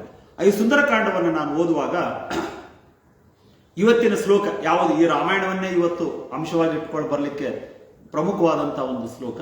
ಅಲ್ಲಿ ಆಮೇಲೆ ಹನುಮಂತನ ಕತೆ ಸಂಕ್ಷಿಪ್ತವಾಗಿ ಹೇಳ್ತೀನಿ. ಹೋಗ್ತಾ ಇರ್ಬೇಕಾದ್ರೆ ಮೊದಲನೇ ಆತಂಕ ಒಂದು ಮೈನಾಕ್ ಪರ್ವತ, ರೆಸ್ಟ್ ಮಾಡಿ ಹೋಗು ಅಂತ ಹೇಳ್ತದೆ. ಹನುಮಂತ ಹೇಳ್ತಾನೆ ನಾನು ರೆಸ್ಟ್ ಮಾಡಬಾರ್ದು, ಇದೊಂದು ಪಾಠ ಕಲಿಯೋದು. ಏನ್ ಪಾಠ ಅಂದ್ರೆ 3 ಪಾಠಗಳನ್ನು ಕಲಿಬೇಕು. ಸಮುದ್ರೋಲ್ಲಂಘನದಲ್ಲಿ 3 ಘಟನೆಗಳು ನಡೀತವೆ. ಮೊದಲನೇ ಘಟನೆ ಮೈನಾಕ್ ಪರ್ವತ ಬಂದು ನೀನು ರೆಸ್ಟ್ ಮಾಡುವಂತ. ಈಗ ನಾವು ಯಾವ್ದಾದ್ರು ಕೆಲ್ಸಕ್ಕೆ ಹೋದಾಗ ನಮ್ಮ ನೆಂಟರು ಅವ್ರು ಇವ್ರು ಏನಾರು ರೆಸ್ಟ್ ಮಾಡೋ ಇನ್ನೊಂದು 2 ದಿನ ಹಿಂಗಲ್ಲ ಅಂದಾಗ, ಇಲ್ಲ ರೆಸ್ಟ್ ಇಲ್ಲ, ನನ್ನ ಕೆಲಸ ಮುಗಿಯೋವರೆಗೂ ನಾನು ರೆಸ್ಟ್ ಪೀರಿಯಡ್ ಇಲ್ಲ ಅಂತ ಹೇಳಿ ಮೈನಾಕನಿಗೆ ಸಮಜಾಯಿಸಿ ಮುಂದಕ್ಕೆ ಹೋಗುವಂಥದ್ದು. ಅಂದ್ರೆ ನಾವು ಒಂದು ಕೆಲಸಕ್ಕೆ ಹೋದಾಗ ಆ ಕಡೆ ಈ ಕಡೆ ಕುಂದ್ರೋದು, ಅಲ್ಲಿ ಹೋಗೋದೆಲ್ಲ ಮಾಡಬಾರ್ದು ಅನ್ನೋದು ಪಾಠ ಕಲಿಸುತ್ತೆ. ಸುರಸಿ ವಿಷಯದಲ್ಲಿ ನಾವು ಜಾಣ್ಮೆಯಿಂದ ತಾಳ್ಮೆಯಿಂದ ಯಾವ ರೀತಿ ಸುರಸಿಯನ್ನು ಗೆದ್ರು, ಮತ್ತೆ ಲಂಕಣಿಯಿಂದ ಯಾವ ರೀತಿ ಗೆದ್ರು, ಇವೆಲ್ಲ ಮಾತುಗಳು ಬರ್ತವೆ. ಆಮೇಲೆ ಸುಂದರಕಾಂಡದಲ್ಲಿ ಇವೆಲ್ಲವನ್ನ ಗೆದ್ದು ಲಂಕೆಗೆ ಹೋದ. ಲಂಕೆಯಲ್ಲಿ ಎಲ್ಲವನ್ನ ಹುಡುಕಿದ ಮೇಲೆ ಇನ್ನೇನು ನಾನು ಫೇಲ್ ಆದೆ, ಎಲ್ಲ ಲಂಕೆಯನ್ನು ಹುಡುಕಿದೆ, ಸೀತೆ ಸಿಗ್ಲಿಲ್ಲ ಅಂದಾಗ ಹನುಮಂತ ಸಹಿತ ಇನ್ನ ಈ ಜೀವನವನ್ನ ಎಂಡ್ ಮಾಡಬೇಕು. ನೀವು ಯೋಚನೆ ಮಾಡಿ, ಮಹಾಧೀರನಾಗಿರ್ತಕ್ಕಂತಹ ಹನುಮಂತನಿಗೂ ಸಹಿತ ಈ ಜೀವ ಬೇಡ ಅನ್ನುವ ಪರಿಸ್ಥಿತಿ ರಾಮಾಯಣದಲ್ಲಿ ಬಂದಿದೆ. ಆವಾಗ ತನ್ನನ್ನು ತಾನೇ ಚೇತರಿಸಿಕೊಂಡು ಒಂದು ಮಾತಾಡ್ತಾಳೆ, ಜೀವನ್ ಭದ್ರಾಣಿ ಪಶ್ಯಂತು, ಜೀವವನ್ನ ಭದ್ರವಾಗಿ ಇಟ್ಕೊಳ್ಬೇಕು. ಏನು ಮೆಸೇಜ್ ಕೊಡ್ತಾರೆ ಹನುಮಂತ. ಆಮೇಲೆ ಯೋಚನೆ ಮಾಡ್ತಾನೆ, ನಾನು ಸತ್ತೋದ್ರೆ ಏನ್ ಬರ್ತದೆ, ಏನೂ ಆಗಲ್ಲ. ಆದ್ರೆ ಬದುಕಿದ್ರೆ ಒಂದಿಲ್ಲ ಒಂದಿನ ಸೀತೆ ಸಿಗ್ಬೋದು, ಅಥವಾ ಏನಾದ್ರೂ ಮುಂದೆ ಆಗಬಹುದು. ಈಗ ನಾನು ಸತ್ತು ಬಿಟ್ರೆ ಇಲ್ಲಿಗೆ ಎಂಡ್ ಆಯ್ತು, ಸ್ಟೋರಿನೇ ಎಂಡ್ ಆಯ್ತಲ್ಲ. ಸೊ ಸಿಗೋವ್ರಿಗೆ ಇನ್ನೊಂದು ಸ್ವಲ್ಪ ದಿನ ಇರೋಣ, ಬದುಕಿದ್ರೆ ಏನಾದ್ರೂ ಸಿಗ್ಬೋದು. ಅದಕ್ಕೆ ಮನುಷ್ಯರು ಬದುಕಬೇಕು ಅಂತ ಹೇಳ್ತಾರೆ. ಜೀವವನ್ನ ಭದ್ರವಾಗಿ ಇಟ್ಕೊಳ್ಬೇಕು. ಯಾವತ್ತೂ ಜೀವವನ್ನ ನೀವು ತೆಗೆದುಕೊಳ್ಬಾರ್ದು. ಜೀವಂ ಭದ್ರಂತೆ ಅಂತ ಹೇಳ್ತಾನೆ ಹನುಮಂತ. ಮತ್ತೆ ಚೇತರಿಸ್ಕೊಂಡು ಅಲ್ಲಿ ಕಲಿಬೇಕಾಗಿದ್ದು ಇನ್ನೊಂದು ದೊಡ್ಡ ಪಾಠ ಏನಂದ್ರೆ, ಯಾವಾಗ ನಾವು ನಮ್ಗೆ ಸಿಗಬೇಕಾಗಿದ್ದ ವಸ್ತುವಿನ ಹತ್ತಿರದಲ್ಲಿರ್ತೀವೋ ಅವಾಗ ಇಂಥ ಯೋಚನೆಗಳೆಲ್ಲ ಬರ್ತವೆ. ಅವನು ಇಡೀ ಲಂಕೆಯನ್ನು ಹುಡುಕಿದ, ಲಂಕೆಯನ್ನು ಹುಡುಕಿ ಅಶೋಕವನದ ಪಕ್ಕದಲ್ಲೇ ಕೂತ್ಕೊಂಡು ಯೋಚನೆ ಬಂತು, ಅದ್ರ ಪಕ್ಕದಲ್ಲೇ ಅಶೋಕವನ. ಯಾವಾಗ ಈ ಯೋಚನೆ ಬಂದು ಚೇತರಿಸಿಕೊಂಡು ಅವನು ಈ ಕಡೆ ತಿರುಗಿ ನೋಡ್ತಾನೆ, ಇದೇನೋ ಈ ಗಾರ್ಡನ್ ಅಲ್ಲಿ ನಾನು ನೋಡಿಲ್ಲ ಅಂತ ಅನಿಸುತ್ತೆ ಅಂತ. ಸೊ ಆ ಚೇತರಿಸಿಕೊಂಡ ಮೇಲೆ ನಮ್ಗೆ ವಸ್ತು ಸಿಗ್ತದೆ, ನಮ್ಮ ಗುರಿಯನ್ನು ನಾವು ತಲುಪ್ತದೆ ಅನ್ನೋದು ಸುಂದರಕಾಂಡ ಹೇಳ್ಕೊಡ್ತದೆ. ಅವಾಗ ಇದೊಂದು ಯಾಕೋ ಈ ಒಂದು ಗಾರ್ಡನ್ ಅವನು ರಾವಣ ಒಂದು ನಾವ್ ಹೆಂಗ ಲಾಲ್ಬಾಗ್ ಮಾಡಿದೇವಲ್ಲ ಬೆಂಗಳೂರಲ್ಲಿ, ಆ ತರ ತಾನು ಒಂದು ಪ್ರಿಯವಾಗಿ ಒಂದು ಒಳ್ಳೆ ಅಶೋಕವನವನ್ನ ಒಂದು ಒಳ್ಳೆ ಗಾರ್ಡನ್ ಮಾಡಿರ್ತಾನೆ. ಅದರಲ್ಲೆಲ್ಲ ಅವನು ಅವಾಗ ವಾಕಿಂಗ್ ಹೋಗಕ್ಕೆ ಅದಕ್ಕೆ ಅಶೋಕವನ ಅಲ್ಲಿ ಇಟ್ಟಿರ್ತಾನೆ ಸೀತೆಯನ್ನು. ಸೊ ಆವಾಗ ಅವನು ಅಶೋಕವನದಲ್ಲಿ ಹೋಗ್ತಾರೆ, ಆ ರಾವಣ ಬರ್ತಾನೆ, ಅವರೆಲ್ಲ ಮಾತಾಡ್ತಾರೆ, ತ್ರಿಜಟ ಅದೆಲ್ಲ ತುಂಬಾ ಕತೆ ನಡೆಯುತ್ತೆ. ಆವಾಗ ಈ ರಾಕ್ಷಸಿಯರು ಹೇಳಿರ್ತಕ್ಕಂಥ ಮಾತುಗಳು, ಅಲ್ಲ ಸೀತೆ ನಿನ್ಗೆ ಯಾಕೆ ಇವೆಲ್ಲ ಕತೆ, ಅವ್ನು ನೋಡಿದ್ರೆ ಮನುಷ್ಯ, ಅವನಿಗೆ ಮೊದಲೇ ರಾಜ್ಯ ಇಲ್ಲ, ಎಲ್ಲೋ ಕಾಡಲ್ಲಿದ್ದಾನೆ, ಅವನು ಯಾವಾಗ ಬರೋದು, ಈ ಸಮುದ್ರ ದಾಟೋದು ಯಾವಾಗ, ಅವನು ಬಂದು ರಾವಣನ ಹೊಡೆಯೋದು ಯಾವಾಗ, ನಿನ್ನನ್ನು ತಗೊಂಡು ಹೋಗೋದು ಯಾವಾಗ, ನಮಗೂ ಸಾಕಾಗಿ ಹೋಗ್ಯದ, ಕಾಯಕ್ಕಿಟ್ಟನಲ್ಲ, ಇದು 24/7 ಕಾಯ್ಬೇಕು. ಕಾಯೋದಷ್ಟೇ ಅಲ್ಲ, ಅವನನ್ನು ನಂಬಿಸ್ಬೇಕು, ಇಲ್ಲ ಟಾರ್ಚರ್ ಕೊಡ್ಬೇಕು, ಹೆಂಗಾದ್ರೂ ಮಾಡಿ ಒಪ್ಪಿಸ್ಬೇಕಂತ ಆರ್ಡರ್ ಮಾಡಿ ಹೋಗಿರ್ತಾನೆ. ನಾವು ಇವ್ರಿಗೂ ಸಾಕಾಗ್ಯದ, ಸೀತಾಮಾತೆಯನ್ನು ಕಾಯ್ದು ಅದಕ್ಕೆ ನಮಗೂ ಸಾಕಾಗಿ ಹೋಗ್ಯದ, ಎದಕ್ಕೆ ಇವೆಲ್ಲ ಪಂಚಾಯ್ತಿ, ಅವನ್ ರಾಮ ಬರೋದಿಲ್ಲ, ಇದು ಸಾಧ್ಯ ಇಲ್ಲ, ಇದು ಲಂಕೆ, ಇದು ಸಮುದ್ರದ ನಡುವೆ ಇದೆ, ಇದು ಬಹಳ ಸೆಕ್ಯೂರಿಟಿ ಟೈಟ್ ಇದೆ, ಇದರಲ್ಲಿ ಈಸಿ ಸೆಕ್ಯೂರಿಟಿ ಹೇಳ್ತಾರಲ್ಲ ಅಷ್ಟು, ಇಲ್ಲಿ ಯಾರು ಒಳಗಡೆ ಬರಕ್ ಆಗಲ್ಲ ಅಂತದ್ರಲ್ಲಿ ರಾಮ ಬಂದಾನೆ. ಅವಾಗ ನಿನ್ನ ತಗೊಂಡಿಗೆಲ್ಲ ಯಾಕೆ, ಇವನು ಕುಬೇರ್ನ ಹತ್ರ ಇರೋಷ್ಟು ಆಸ್ತಿ ಇದೆ, ಇವನು ಅಮರಾವತಿಯಲ್ಲಿರ್ತಕ್ಕಂಥ ಎಲ್ಲ ಭೋಗಗಳು ಲಂಕೆಯಲ್ಲಿದ್ದಾವೆ, ಆಮೇಲೆ ನಿನ್ನನ್ನು ಮಹಾರಾಣಿ ಮಾಡ್ತಾನೆ, ಮಂಡೋದರಿಗಿಂತ ಮೇಲೆ ಕೂಡಿಸ್ತಾನೆ ಇವನು ರಾವಣ, ಯಾಕೆ ನಿನ್ ಗಂಡನ್ನ ಬಿಟ್ಬಿಡು, ಅವನ ಚಿಂತೆ ಯಾಕೆ ಮಾಡ್ತೀವಿ, ಆರಾಮಾಗಿ ಇರು ಅಂತ ಹೇಳ್ತಾರೆ. ಅವಾಗ ಸೀತೆ ಏನು ಉತ್ತರ ಕೊಡ್ತಾಳ, ಅವನು ರಾಜ್ಯಹೀನನಾಗಿರ್ಲಿ, ಅವನು ಭ್ರಷ್ಟನಾಗಿರ್ಲಿ, ಅವನೆಂತ ದುರಾತ್ಮನಾದ್ರೂ ಒಳ್ಳೆಯವನಾದ್ರೂ ಕೆಟ್ಟನಾದ್ರೂ, ಒಳ್ಳೆಯ ಸಂದರ್ಭದಲ್ಲಿ ಕೆಟ್ಟ ಸಂದರ್ಭದಲ್ಲಿ ಎಲ್ಲ ಸಂದರ್ಭದಲ್ಲಿಯೂ ನನ್ನ ಪತಿಯೇ ನನ್ನ ಗುರು ಅಂತ ಅವ್ರಿಗೆ ರಿಪ್ಲೈ ಕೊಡ್ತಾರೆ. ಇದು ಒಂದು ರಾಮಾಯಣ ಕಲಿಸೋದು. ಫ್ಯಾಮಿಲಿ ಸಿಸ್ಟಮ್ ಇಷ್ಟು ಟೈಟ್ ಇಟ್ಟಿದೆ, ಪೇರೆಂಟ್ಸ್ಗೂ ಟೈಟ್ ಇಟ್ಟಿದೆ, ಬ್ರದರ್ಸ್ಗೂ ಟೈಟ್ ಇಟ್ಟಿದೆ, ಗಂಡ ಹೆಂಡತಿರಿಗೂ ಟೈಟ್ ಇದೆ, ಫ್ರೆಂಡ್ಸ್ಗೂ ಟೈಟ್ ಇಟ್ಟಿದೆ. ಸೀತೆ ಹೇಳಿದ ಉತ್ತರ ಆ ರಾಕ್ಷಸಿಯರಿಗೆ, ನನ್ನ ಪತಿಯೇ ದೈವ, ಅವನ ಎಂಥವನೇ ಇರಲಿ. ಈಗ ಅವನ ರಾಜ್ಯ ಇಲ್ಲ ಅಂತ ನಾನೇನು, ಇವನಿಗೆ ರಾಜ್ಯ ಇದೆ, ಇವನಿಗೆ ಆಸ್ತಿ ಇದೆ ಅಂತ ನಾನು ಇವನ ಹಿಂದೆ ಬರಲ್ಲ. ನನ್ನ ರಾಮನೇ ನನ್ನ ಪತಿ, ಅವನೇ ನನ್ನ ಗುರು, ಅವನೇ ಬರ್ತಾನೆ, ಅವನು ಕರ್ಕೊಂಡು ಹೋಗ್ತಾನೆ. ನಾನು ನಿಮ್ಮ ಮಾತುಗಳಿಗೆ, ಪ್ರಲೋಭನೆಗಳಿಗೆ, ನಿಮ್ಮ ಹಿಂಸೆಗಳಿಗೆ, ಇವು ಯಾವುದಕ್ಕೂ ನಾನು ತಲೆ ಕೆಡಿಸ್ಕೊಳ್ಳಲ್ಲ ಅಂತ ಹೇಳಿ ಅವಳು ಅನ್ಕೊಂತಾಳೆ. ಇವನು ಹೆಂಗೂ ಸಾಯಿಸ್ತೀನಿ ಅಂತ ಹೇಳ್ತಾನಲ್ಲ ಒಂದು ತಿಂಗಳಾದ್ಮೇಲೆ. ಅವ್ನು ಹೇಳ್ಬಿಟ್ಟ, ಈ ತಿಂಗಳದೊಳಗೆ ನೀನು ನನಗೆ ಒಲಿಲಿಲ್ಲ ಅಂದ್ರೆ ನಿನ್ನನ್ನು ಚಿಕನ್ ಫ್ರೈ ಮಾಡ್ಕೊಂಡು ಬ್ರೇಕ್ಫಾಸ್ಟ್ ತಿಂತೀನಿ ಅಂತ ಹೇಳಿದವು. ಇವ್ರು ರಾಕ್ಷಸರು ಹೇಳ್ಬಿಟ್ರು, ಟೇಸ್ಟಿ ಇರ್ತದೆ ನಿಮ್ಮ ಮಾಂಸಗಳು, ಇನ್ನೊಂದು ವಾರ ಇನ್ನೊಂದು ತಿಂಗಳ ನೀನು ಹಿಂಗೆ ಒಪ್ಪಲಿಲ್ಲ ಅಂದ್ರೆ ನಾವು ಬ್ರೇಕ್ಫಾಸ್ಟ್ ಅಲ್ಲಿ ಒಳ್ಳೆ ಡಿಶ್ ಮಾಡ್ಕೊಂಡು ತಿಂತೀವಿ ಅಂತೆಲ್ಲ ಹೇಳ್ತಾ ಇದ್ರು ಇವರು. ಅವಾಗ ಅವಳು ಯೋಚನೆ, ನೀವೆಲ್ಲ ಕರ್ಕೊಂಡು ತಿನ್ನೋದಕ್ಕೆ ನಾನೇ ಸತ್ತು ಹೋಗ್ತೀನಿ ಅಂತ ಅವಳು ಇನ್ನೇನು ಪ್ರಾಣವನ್ನು ಬಿಡಬೇಕು ಅಂತ. ನೋಡಿ ಸೀತಾಮಾತೆನೂ ಅಂದ್ರೆ ಈ ರಾಮಾಯಣದಲ್ಲಿ ಎಲ್ಲರೂ ಸತ್ತು ಹೋಗ್ಬೇಕಂತ ಯಾರೂ ಸತ್ತಿಲ್ಲ, ಅದಕ್ಕೆ ನಾವ್ ಯಾರು ಸತ್ತೋಗಲ್ಲ ಅಂತ ನಾನು ಅದಕ್ಕೆ ಹೇಳ್ತೀನಿ. ಎಲ್ಲರೂ ಸತ್ತು ಹೋಗ್ಬೇಕಂತ ಎಲ್ಲರೂ ಡಿಸೈಡ್ ಮಾಡಿರೋರೆ. ಸೀತೆ ಇಲ್ಲ ಅಂತ ರಾಮನು ಸತ್ತೋಗ್ತೀನಿ ಅಂತಾನೆ, ಗಂಡ ಇಲ್ಲ ಅಂತ ಸೀತೆ ಸತ್ತೋಗ್ತಾನೆ, ಸಿಕ್ಕಿಲ್ಲ ಅಂತ ಹನುಮಂತ ಸತ್ತೋಗ್ತಾನೆ, ಇನ್ನು ಅಣ್ಣ ಬರಲ್ಲ ಅಂತ ಭರತ ಸತ್ತೋಗ್ತೀನಿ ಅಂತಾನೆ. ಎಲ್ಲರೂ ಸತ್ತೋಗ್ತೀವಿ ಅಂತ ಅವ್ರು ಯಾರು ಸತ್ತಿಲ್ಲ, ಎಲ್ಲರೂ ಬದುಕಿದ್ದಾರೆ. ಅಂದ್ರೆ ಸಾಯ್ಬೇಕನ್ನುವ ಮಾನಸಿಕ ಸ್ಥಿತಿ ಪ್ರತಿಯೊಬ್ಬ ಮನುಷ್ಯನಿಗೂ ಸಂದರ್ಭೋಚಿತವಾಗಿ ಬರುತ್ತೆ. ಆದ್ರೆ ನಾವು ಅದಕ್ಕೆ ಶರಣಾಗಬಾರ್ದು, ಜೀವನವನ್ನು ಭದ್ರವಾಗಿ ಇಟ್ಕೊಳ್ಬೇಕು ಅನ್ನೋದು ಮಹತ್ತರವಾದ ಪಾಠ ರಾಮಾಯಣ ಕಲಿಸುತ್ತೆ. ನಾನು ಅದಕ್ಕೆ ಎಲ್ಲಾ ವೇದಿಕೆಗಳ ಮೇಲೆ ಹೇಳ್ತೀನಿ, ರಾಮಾಯಣವನ್ನು ಓದಿದ ಮೇಲೆ ನಿಜವಾಗ್ಲೂ ರಾಮಾಯಣ ಏನಾದ್ರು ಅಂತರ್ಗತವಾದ್ರೆ ಆ ಮನುಷ್ಯ ಎಂದು ಆತ್ಮಹತ್ಯೆ ಮಾಡ್ಕೊಳ್ಳೋದು ಅನ್ನುವಂತ ಒಂದು ಭಾವನೆಯನ್ನು ಹೇಳ್ಕೊಂಡು,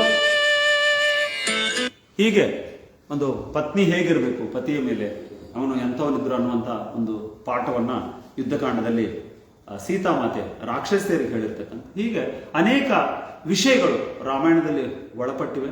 ಏನು ಶ್ರೀರಾಮಚಂದ್ರನ ಕೃಪೆ ಇದ್ರೆ, ನನಗೊಂದು ಆಸೆ ಇದೆ, ಒಂದು ತಿಂಗಳದ ಪರ್ಯಂತ ಯಾದಗಿರಿಯಲ್ಲಿ ರಾಮಾಯಣವನ್ನೇ ಇವತ್ತಿನ ನಮ್ಮ ವೈವಾಹಿಕ, ಕೌಟುಂಬಿಕ, ಲೌಕಿಕ, ಆಧ್ಯಾತ್ಮಿಕ ಈ 4 ಸ್ತರಗಳಲ್ಲಿ 24,000 ಶ್ಲೋಕಗಳ 7 ಕಾಂಡಗಳ ವಾಲ್ಮೀಕಿ ರಾಮಾಯಣವನ್ನ ಯಾದಗಿರಿಯಲ್ಲಿ ನಾವೆಲ್ಲರೂ ಚಿಂತನೆ ಮಾಡೋಣ ಅಂತ. ಯಾಕಂದ್ರೆ ಆ ರಾಮಾಯಣದ ಚಿಂತನೆಗಳು ಎಲ್ಲೆಲ್ಲ ಆಗ್ತಾವೋ ಅಲ್ಲಿ ಆ ಒಂದು ನಗರಗಳ ಅಭಿವೃದ್ಧಿ ಆಗ್ತವೆ, ಅಲ್ಲಿ ರಿಲೇಷನ್ಸ್ ಆಗ್ತವೆ ಅಂತ ನನ್ನ ಒಂದು ಭಾವನೆ. ನೋಡೋಣ, ಅದು ರಾಮನ ಕೃಪೆ ಆದಾಗ. ನನಗೊಂದು ಆಸೆ ಇದೆ, ಯಾವುದಾದ್ರೂ ಒಂದು ಲಕ್ಷ್ಮೀ ಟೆಂಪಲ್ ಇರ್ಬೋದು ಅಥವಾ ನಮ್ಮ ಆಶ್ರಮದಲ್ಲೋ ಅಥವಾ ಇನ್ನೊಂದು ಕಡೆ ಒಂದು ತಿಂಗಳದ ಪರ್ಯಂತ ನಿರಂತರವಾಗಿ ರಾಮಾಯಣವನ್ನೇ ವಿಷಯವಾಗಿ ಇಟ್ಕೊಂಡು ಬಹಳ ಕ್ಷುಲ್ಲಕವಾಗಿ, ಏನು ಎಷ್ಟು ಫಾಸ್ಟ್ ಫಾರ್ವರ್ಡ್ ಮಾಡ್ತಾ ಹೇಳಿದ್ದೀನಿ ಆ ಒಂದೊಂದು ಪಾಯಿಂಟ್ ಅನ್ನೇ. ಯಾಕಂದ್ರೆ ಒಂದೊಂದು ಪಾಯಿಂಟ್ಗೆ ಒಂದು ಅರ್ಧ ತಾಸಾದ್ರೂ ಎಕ್ಸ್ಪ್ಲನೇಷನ್ ಬೇಕು. ಈಗ ಅಯೋಧ್ಯ ಕಾಂಡ ಮಾಡೋದಕ್ಕೆ ಕನಿಷ್ಠ 10-12 ದಿನ ಬೇಕು. ಅಯೋಧ್ಯ ಕಾಂಡವನ್ನು ಹೇಳ್ಬೇಕಾದ್ರೆ 2 ವಾರ ಬೇಕಾಗ್ತದೆ. ಒಬ್ಬೊಬ್ಬರ ಡಿಸ್ಕಷನ್, ಕೌಸಲ್ಯ ರಾಮನ ಸಂವಾದ, ಸುಮಿತ್ರೆ ಮತ್ತು ಕೌಸಲ್ಯ ರಾಮನ ಸಂವಾದ, ರಾಮ ಲಕ್ಷ್ಮಣರ ಸಂವಾದ, ರಾಮ ಸೀತೆಯ ಸಂವಾದ, ವಸಿಷ್ಠ ದಶರಥರ ಸಂವಾದ, ಇವರ ಒಬ್ಬೊಬ್ಬರು ಹೇಗೆ ಮಾತಾಡ್ಕೊಂಡ್ರೆ ಆ ಸಮಸ್ಯೆ ಬಂದ್ರೆ ಅದರಲ್ಲಿ 150 ಸರ್ಗಗಳಿದ್ದಾವೆ. ಬಹಳ ದೊಡ್ಡ ಕಾಂಡ ಅಯೋಧ್ಯ ಕಾಂಡ. ಸೊ ಹಾಗಾಗಿ ಅದನ್ನೆಲ್ಲ ಕೂಲಂಕುಷವಾಗಿ ಹೇಳಬೇಕು ಅಂತಂದ್ರೆ ಅಯೋಧ್ಯ ಕಾಂಡಕ್ಕೆ ಒಂದು 10 ದಿನ ಬೇಕಾಗ್ತದೆ. ಅದು ಪ್ರತಿನಿತ್ಯ 2 ತಾಸಿನ ಪ್ರವಚನ ಮಾಡಿದ್ರೆ 2 ತಾಸಿನ ಪ್ರವಚನ ಮಾಡಿದ್ರೆ ಇಡೀ ರಾಮಾಯಣವನ್ನು ನಾವು ಕವರ್ ಮಾಡಬೇಕು ಅಂದ್ರೆ ಸ್ಪಷ್ಟವಾಗಿ ವಿಶ್ಲೇಷಣೆ ಮಾಡಬೇಕು ಅಂತಂದ್ರೆ ಕನಿಷ್ಠ ಪಕ್ಷ 30ರಿಂದ 40 ದಿನ, ದಿನಕ್ಕೆ 2 ತಾಸಿನ ಪ್ರವಚನಕ್ಕಾದ್ರೆ ಇಡೀ ರಾಮಾಯಣವನ್ನ ನಾವು ವಿಶ್ಲೇಷಣೆ ಮಾಡಲಿಕ್ಕೆ ಸಾಧ್ಯವಾಗ್ತದೆ. ನೋಡೋಣ ರಾಮನ ಕೃಪೆ ಯಾವಾಗ ಆಗ್ತದೋ. ಇವತ್ತು ಬೆಳಗ್ಗೆ ಅದು ಪಾರಾಯಣ ಮಾಡುವಾಗ ನನಗೆ ಆ ಭಾವ ಬಂದು ಇವತ್ತಿನ ಸತ್ಸಂಗದಲ್ಲಿ ರಾಮಾಯಣವನ್ನೇ ಮುಖ್ಯ ವಿಷಯವಾಗಿ ಇಟ್ಕೊಳ್ಳೋಣ ಅಂತ ಪ್ರಯತ್ನ ಮಾಡಿದೆ. ಆದಷ್ಟು ಮಟ್ಟಿಗೆ 40 ನಿಮಿಷಗಳಲ್ಲಿ ನನಗೆಷ್ಟು ಸಾಧ್ಯ ಆಗ್ತದೋ ಬಾಲಕಾಂಡದಿಂದ ಯುದ್ಧಕಾಂಡದವರೆಗೂ ಕೆಲವು ಘಟನೆಗಳನ್ನ ವಿಶ್ಲೇಷಣೆ ಮಾಡಿ ಚಿಂತನೆ ಮಾಡೋದಕ್ಕೆ ಪ್ರಯತ್ನವನ್ನು ಮಾಡಿದೆ. ಇಂತಹ ಪ್ರಯತ್ನವನ್ನು ಮಾಡಲಿಕ್ಕೆ ನನ್ನೊಳಗೆ ಚೈತನ್ಯ ಸ್ವರೂಪಿಣಿಯಾಗಿ ಇರತಕ್ಕಂಥ ಶಾರದಾ ಮಾತೆಗೂ ಮತ್ತು ಶ್ರೀರಾಮಚಂದ್ರನಿಗೂ ಮತ್ತು ಅವರದೇ ಅವತಾರ, ನಾನು ಶ್ರೀರಾಮಚಂದ್ರನೇ ರಾಮಕೃಷ್ಣ ಪರಮಹಂಸರು, ಶಾರದಾ ಮಾತೆಯೇ ಸೀತೆ ಮಾತೆ ಅನ್ನುವ ಭಾವನೆಯಲ್ಲಿ ಅದು ಸತ್ಯವೂ ಹೌದು. ಅವರ ಒಂದು ಅನುಗ್ರಹಕ್ಕೆ ನಾವೆಲ್ಲರೂ ಪಾತ್ರರಾಗಿದ್ದೇವೆ ಎಂದು ಭಾವಿಸುತ್ತಾ ನನ್ನ ಈ ವಾಕ್ಸು ಮಂಜಲೆಯನ್ನು ಶ್ರೀರಾಮಕೃಷ್ಣರಿಗೆ ಸಮರ್ಪಿಸುತ್ತಾ ತಮ್ಮೆಲ್ಲರಿಗೂ ವಂದಿಸುತ್ತೇನೆ. ಜೈ ರಾಮಕೃಷ್ಣ.